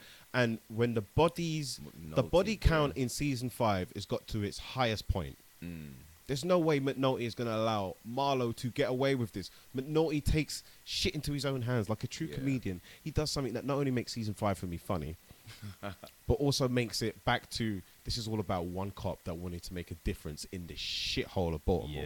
Wanted to try and make a dent in the drug trade and the fact that they're just dropping bodies. He doesn't care. He goes, you can sell your drugs, but the fact that you're killing people right in front of fucking communities, neighborhoods. No, I have to stop you there. Not cool, man. Not cool. This is not cool. It's not cool, bro. It's not cool. Omar. Oh my God. Omar. Hey, yo, Omar coming. Bro. Naughty ones here. Yeah, no, definitely. Big. The entire series for me is amazing, and I'm sorry, you can't top the characters, season 1 to season 5, a continuity. I was sad it was finished. I went back to the corner. I read the book. I am just wired out. And for me, if you can't have a TV show that can cover as many angles with as much depth with the characters that you love by the end of it, like you see their journeys, you see how everyone's interacted with everyone and the way they die, the way they survive, the way they thrive. That entire show for me is TV in its most. I have never been to Baltimore, but that show transported me there. So I need shows to do that from now on. I can't have CGI and dragons and shit like that and just be expected to know, oh, that's what the Earth was like. It's fantasy. Bring me a little bit closer to this. What is the impending crisis upon all of these characters? Why are they vying for power? Is it because aliens are going to kind of murk them all? Then that's fun. I'll wait till season 9 to know that all of these families, after a while of feuding, are going to realize we have to get together. Bring the dragons, bring the goblins, bring the trolls, because the aliens are going to murk us all. And then they do get murked in season 9, and then we come along with fucking smartphones. That'll be a fun series. Finish him. Friendship. You win. Perfect. Friendship. Rob, do you know what? That was deep. Wow. Do you know what? If anybody has not watched The Wire, you fucking will now, boy, because that made me want to go rewatch it, bro. I had all this shit lined up. I was about to bring up, like, you know, Power's better than Wire, Walking Dead's better than Wire. Do you know what? Oh my God, are you mad? I literally swallow happy my people words. dying in fucking I Walking swallow Dead. my words like that. Yardie swallowed that whole big bottle of that fucking XO Hennessy, whatever the fuck it was. I swallow it, and I fucking, hands down. I stand down. Stand down, Captain. Okay. Do you know what I loved about The Wire, by the way, before we move on? Yeah, of course. How they would, like, put a quote at the beginning of the film. Yes. And you just wait for the series and see where it's coming. And one of the best ones was, I don't even know if it was actually a quote, but I just remember when that guy, he used to wear the Kangol hat. No, the guy who was like the gym guy. Yeah, Cutty. He came from prison. Yeah. And he just said something along the lines of, like, I'll push his Kangol clean off his head. Some shit like that, bro, man. But it just... It wasn't actually a quote, but it was a line from Cutty, you're right, where he was like, I had him. Could have taken his head off when could have taken his Kango and his hair clean off. Yeah, That was it, bro. Taking his Kango. but he clean didn't. off. That's when he was talking about he Yeah. had fruit in his sights and he couldn't Yeah. do it. And he was like, the game's not in me anymore. Yeah. That's a big scene. But it and was for the me, passion. that's the passion Chad. that he said it with. But Yeah. you know when, like, the acting in that shit, it was second to none, bro. Because, boy, it draws you in. It definitely drew me in. Chad L. Coleman, that's his name. And he was also in The Walking Dead as Yes. Tyrese. Yes. And he was also in Arrow as fucking Tobias Church. Regardless, he was an actor. Fuck Arrow, who, man. if you go onto Worldstar Hip Hop, you will see a video of him on the tube just wilding out, going crazy. So I don't know if he was on drugs or having a bad day, but he was going mad. But Chad L. Coleman is an amazing actor, and especially in The Wire. Especially in The Wire as Cutty, he made me feel sorry for him. He's acting was like, there was a part where he realized he couldn't go back to taking drugs and having all of this drug dealing. He wanted to make a difference, and he made that boxing gym to try and help kids out, to have an answer. And his relationship with Michael, my goodness, that's why, because season 5, you haven't seen what happens to Michael, bro. Michael goes to that boxing ring, but he also gets with Marlo, and that's what makes it amazing, because Michael's story is huge, bro. Michael, for me, is like, if they were ever going to continue The Wire, it's going to be from Michael's perspective. Wow. And all I'm going to say is, without spoiling it, Omar doesn't make the end of The Wire, right? He dies way deep in the end of season 5, but Michael picks up his fucking shotgun and his trench coat and becomes the new Omar. And that's what made me love The Wire. That's what made me go, they could definitely do some other shit, bro. If it's Michael now being the new Omar, Spin-off. people being scared, go, Michael coming! Like, if he ain't scared and just using his government name. Oh I my can't God. whistle, by the way. I can't whistle. No, it's all that in J. It takes out all of that saliva. No, I from your genuinely mouth. can't whistle. Really? I can just do one tone.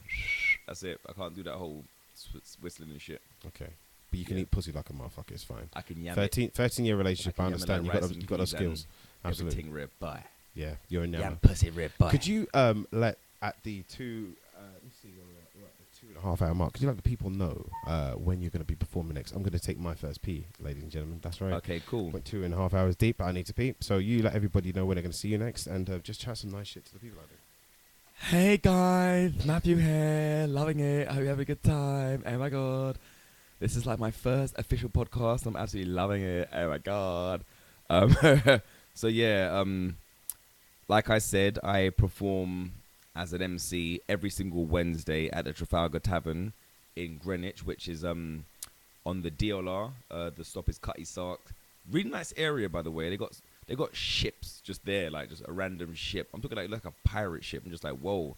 Expect fucking Jack Sparrow to come out and just be like, heckling me and shit. But yeah, it's really nice area. Always gets busy, decent price, beers and stuff. Yeah, the room itself, really nice room, really intimate. That's what you want with comedy. You don't want something too big. You want it like nice and intimate. You want to feel like you're involved. And I'm not the kind of guy who will sit there and like try and roast a man on the front row, never done that. I sort of like try to bring people into the conversation, make it fun, make it welcoming. So yeah, I do that every single Wednesday. The next gig in the diary that I've actually booked. See, when it comes to booking gigs, yeah, I'm not gonna lie, man, a little bit slow. It's the whole admin thing, and I've kind of like fell off that side of things. But I'm a good one that I'm doing, which I'm going to smash without a doubt, is downstairs at the King's Head. I'm looking forward to that one. That's the 8th of June. So that's a really nice one there. But like I say, what I tend to do in terms of booking gigs is that I'll just sort of like go on Facebook and look and see which ones are coming up in the next few days, and then just go from there. So what I need to do, my aim now, and this is like me going forward in a positive way, is book them, get them in the diary, like get back to that whole proactiveness, because you know what? It doesn't matter how much talent you have in life. Like if you don't put in the work here, you'll get fucking nowhere. I know you sit there and think, yeah, but I'm talented, I should get it handed to me. No, don't worry like that, man. You got to put in the fucking work. There are guys out there that just eat, breathe, live, and shit comedy, yeah? And you know what? They're doing well, they're going far, they're going places, and that's that's where I need to be now, I need to sort of be, in a way, you kind of got to be like, obsessed with this shit, You got to be obsessed. It's not a case of, oh, God, I got a gig, I don't want to go. No, you got to just be like, you know what? Fuck it. I'm on this shit. I want to do it. Like, I'm hungry. You've almost got to be like disappointed because you didn't get to a gig. Like no one's like, if you go somewhere, you can't perform, and it's just like, oh, man. Like, you got to be hurt. So yeah, like I said, I'm going to get a lot more gigs in the book. I don't know if you understand, guys. Right? When I mean like this year for me, and earlier on in the podcast, we're talking about people chatting shit and like not backing up their sort of like talk with like fucking with real shit. I'm talking, and it's not shit. Like this year, big things are going to Guan for Matthew Harrison, Matt the comedian on Twitter, Matt the comedian on fucking Snapchat. I'm just like Matt _ comedian on Instagram, and of course I got my YouTube channel as well, which is just Matt the comedian. So yeah, a lot more content coming. Oh, by the way, that's a good time for me to plug my show. So as you guys probably know, there's a festival every year in Edinburgh, the Edinburgh Fringe, right? And it's it's arts and everything there, right? Comedy, magic, theatre productions, everything. It's one of the biggest arts festivals in the world, right? So I'm gonna be performing my very first solo show there, and it is a 45-minute solo show. It's about my experiences of being a croupier. A croupier is somebody who works in a casino, so basically a Card slinger. I slinging them. He's a dealer. He deals the deck. Jacks, sling that rock, baby. Kid, I need you to deal me a clean one, okay? I've had dirty ones all night. Take this card and shove it up your mother's ass.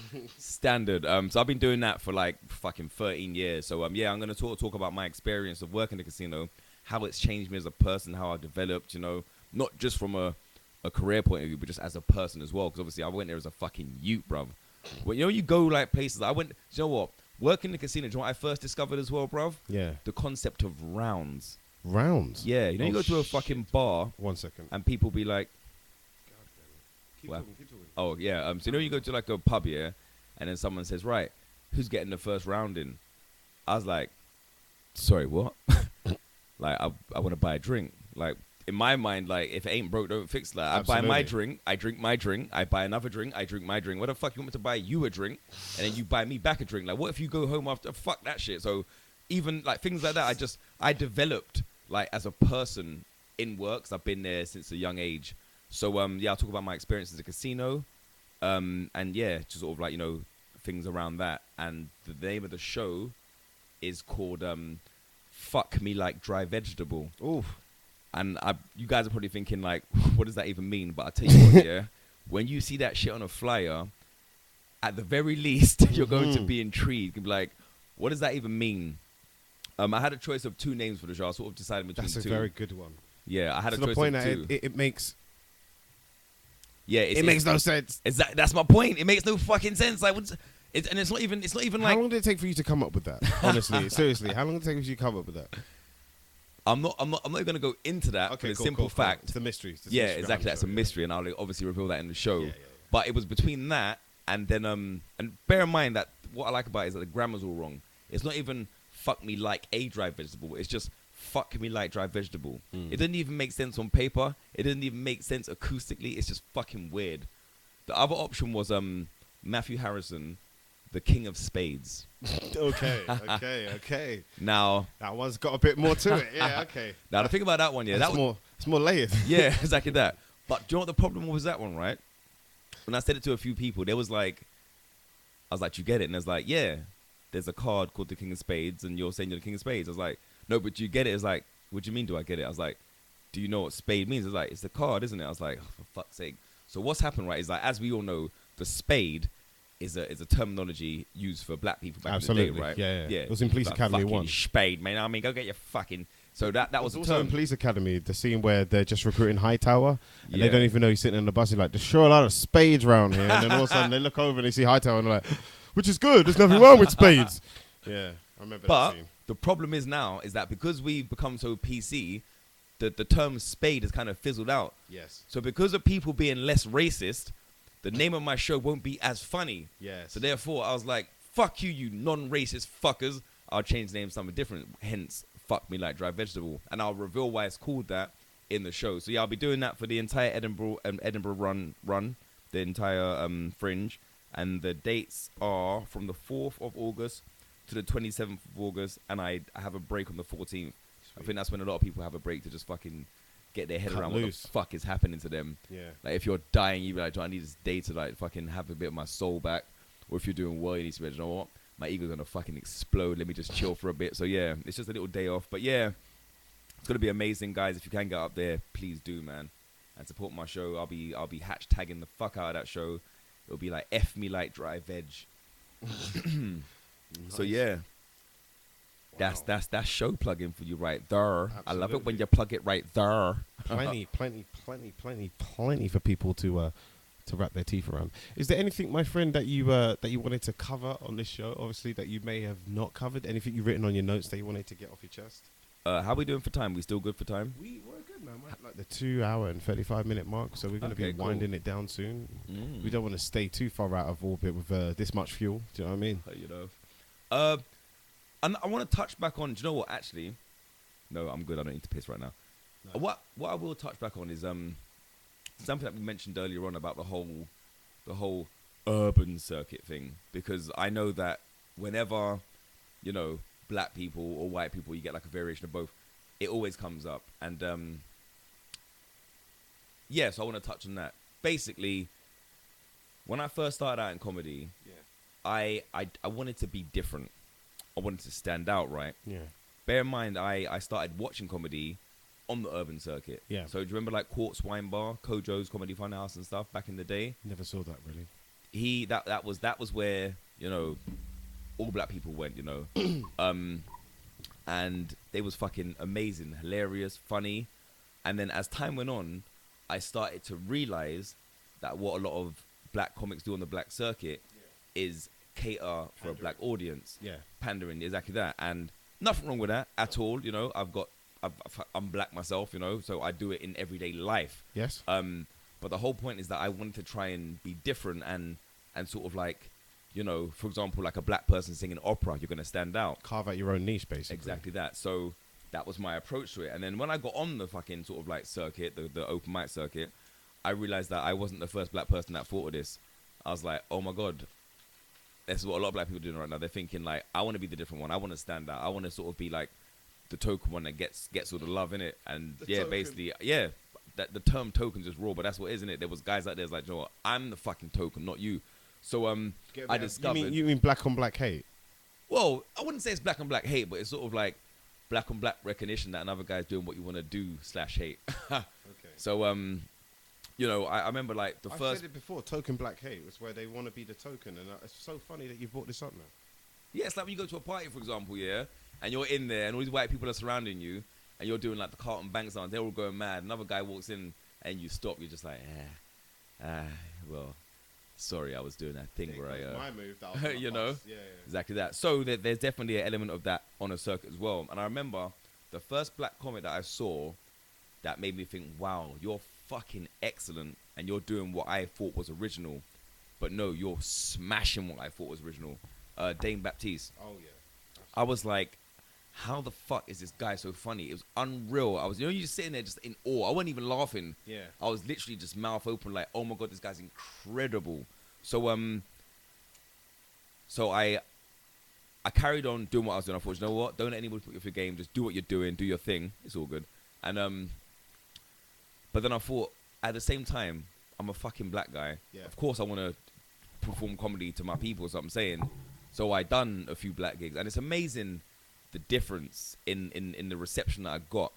I did a gig in Acton. A girl put it on called Nadina, and you know, she had like live poetry, musicians. It's a mixture, yeah. One of those sort of nights there, and I was smashing it in my own head. Yeah. I was like, this is good shit. No, your delivery's on point, but they weren't really giving me the love that I expected to get. I was like, I'm smashing these bars, like I'm going in deep. Yeah. And it was just a case of I catered it, I delivered it wrong. Because it's almost like the kind of preconceptions that they have of the night, I didn't meet them. So it weren't like, for example, I weren't funny to them. It's just that what they had visioned in their head wasn't what I was doing. I was sort of doing like, you know, maybe complex jokes and like deep thinking jokes. They wanted, you know, just outright. You know, like the funniest thing in the world, isn't it, was when you look at a man and just brush him. Yeah, absolutely. Look at that guy's fucking trainers, bro. Like, it's the funniest thing in the world if the guy's wearing some 2-stripe fake Adidas. Yeah, it's the or funniest 4. thing. Yeah, the 4's even worse. Like Brown with 4 stripes. So you know, that was the thing. But then I realized what I had to do, so I adapted my set. I threw in a couple like blood clots. I made it a bit more raw and loud and charismatic and high energy. And then I realized that that's what black people like. Yeah. So I'm saying, so they like to be entertained. They want to see an effort, really. Exactly that. Yeah, like the effort, definitely. And so yeah, and at that point there, I was like, cool. What I want to do is be able to, deliver to both crowds. Like, the whole point is that if you say you're a comic, it shouldn't have to be a case of, I'm a comic, but I can only do like this type of crowd. And, you want to be fucking, if you're funny, you're funny. Without being exclusive, yeah. Absolutely. Exactly that. So, that's definitely something that I've tried to, work on as a stand-up comedian. And yeah, I just want to be all-round funny. So yeah, like in terms of like doing like black gigs, like have you done you said earlier on you've done a few. What ones were they? For me, I did a show called Stitches. Yeah, I know Stitches. Muriel, yeah? Yeah. I also did another special like charity gig for Muriel. A strong black crowd there. Was that the one in Brixton? Yeah. Yeah, I was there. Yeah, you were Both there. Yeah, absolutely. Yeah. I did what's it called? Stratford. They've got like a little Oh, the one in theatre. Yeah, exactly. Yeah. Around the corner from the fucking shopping city. Yeah. And that I did one in the Gunners pub, which is in Caledonian Road, I think, or maybe Arsenal, one of those two stops on the Piccadilly line, the Gunners pub. And that's it. There's unless I've dragged family and friends, I haven't had that much black people in my gigs, because it predominantly is white crowds and Europeans and tourists who are coming. It's like to you almost comedy shows. hesitated to say that, like, The don't white, feel bad, bro. It's not just white though. No, That's but why it's I almost wanted like to- you didn't want to admit that it's only them there. Like, at the end of the day, that is what the open circuit is. That's what you pretty much get, They appreciate live shows to the point that they go out on a weekday, whereas Exactly that. brothers and sisters Friday, go out Saturday, or dressing up to the nines, or they go to Thursday. Like they have one night where they know it's pure fire on Exactly this that, night. So yeah. if it's a weekday, they're not just going to go to any and any unless it's a friend who tells them to. And Mm. I'm not really against that either. I'd like a more integrated network of, if you see and I'm going to sound very, very, this is devil's advocate, right? If you see a coloured act, okay, doing comedy, all right. If you see a coloured act doing comedy, surely we should be able to get him in touch with other coloured acts so he can do coloured gigs. So my idea is like the black gigs and the promoters who do black gigs should know that there's a black comic who's been doing very well on the open mic circuit for about 2 or 3 years, and maybe someone should, there should be more camaraderie about reaching out and telling people, by the way, you should go and seek out this person. Just tell them, you do what you do with everyone else, send them an email. But I don't really see that. And it's like, you have to really, this is the thing about comedy, you have to first learn how to swim, and then after you're treading water, find your way to the shore. And it's which shore you want to swim to. Because before you know it, you're on that island, and that's all you've got to work with. Okay? Yeah. If you get a ball and you call him Wilson, you're happy. But if not, you got to be able to hunt fish and be able to survive in that fucking little place until you finally get rescued. And when you get rescued, by then, you're back on the jet. People want to know about your story. You're on front cover of everything. And you're like, well, I now get a chance to tell everyone about how I got fucking stranded and then left to my own devices, growing a beard and dreadlocks and hunting fish. And now I'm back and I'm like, I could tell these guys anything. So that's the way I see comedy in terms of, White man with you dreadlocks? just get dropped What deep the into the fuck? sea. You get dropped deep into the sea and have to find an island. I got a weird analogy, sorry. So That was deep. Man broke it down, boy. Man brought Wilson into the fucking argument, boy. yeah, Wilson has to Wilson! Wilson! That That was emotional, boy. we're at the point where we're gonna have to Wrap up. steer this. Yeah, we're gonna have to steer this little shit back into the dock. Wrap What it up, what wrap song it up. would you like to play us out with, Mr. Harrison?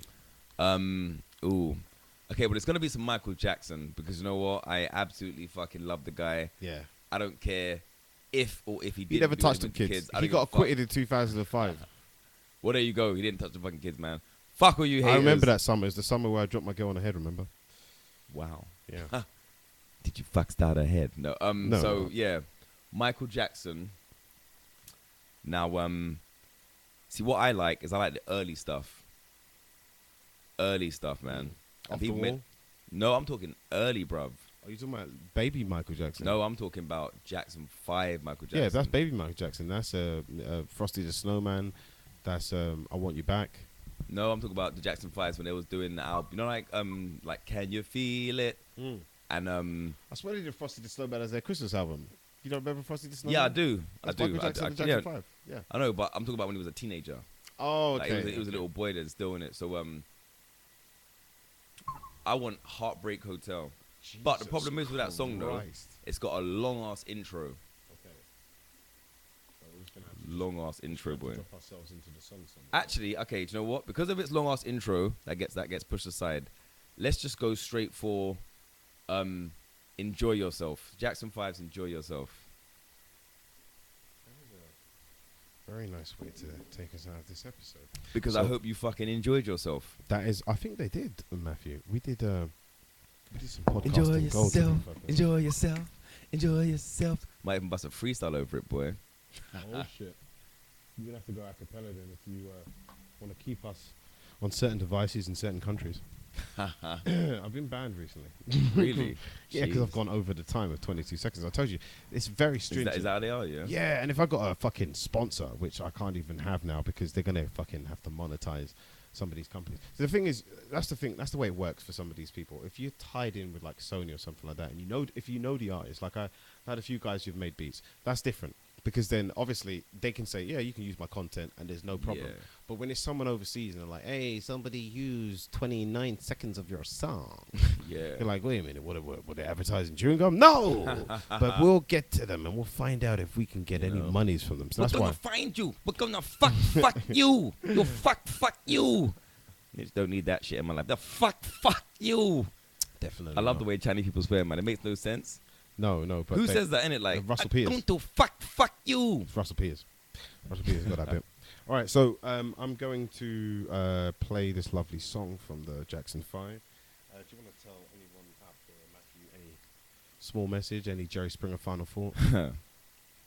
Well, ladies and gentlemen, what I'm trying to say, I'm going to finish with some nice positive shit, is that anything, and I mean anything, apart from pedophilia, anything that you want to do in life, right, fucking grab it by the balls and give it a go. Because you know what? At least you can look back and say, do you know what? I gave that 100% best effort. Seriously, man, you got a lot of haters in life that will tell you can't do shit, you can't do this. Just fucking go for it, man. I work at a casino. They tried to promote me to manager, and I said, you know what? I don't want to take that position because I want to focus on my comedy, and that's what I'm doing right now. And I'm fucking giving it my everything. And you know what? I believe that big things will come from this because I've got that fucking Kevin Hart mentality where it's like, you know what? I want to be the best version of myself that I can be. And that's his quote. And you know what? I like that quote, man. That's why I just fucking unquoted it. So yeah. And just like Kevin Hart and his close friend Dwayne "The Rock" Johnson, it's evident that Matthew Harrison, he's headlining, guys. So go out and see some of his shows. And if you've not seen him headline, just go and get a touch of him. He's amazing. And for as much as I know that I've seen you, my friend, I have to be honest that you are a true stand-up comic, man. It's going to be so fun, this journey that we're both on. It's going to be so fun, this journey that we're both on. And I wish you have nothing but the best success. And obviously, I hope you come back on the show very, very soon. Oh, definitely. And let's play a little bit Michael Jackson and Jackson 5. Please give me a little bit of 22 seconds. I'm going to try and get this out. Anyway, for you guys who've been watching, you've been amazing. Tony Maurice is coming up very soon. I hope you guys have an amazing fucking May. Okay, it's just starting off. Hope it gets amazing. Happy birthday to May. Happy birthday to everyone else who's in May. And stay cool, stay amazing, and above all, stay black. Oh, big up Stanley Joshua. You sparked that guy in 11th round. Master blood. Hadouken!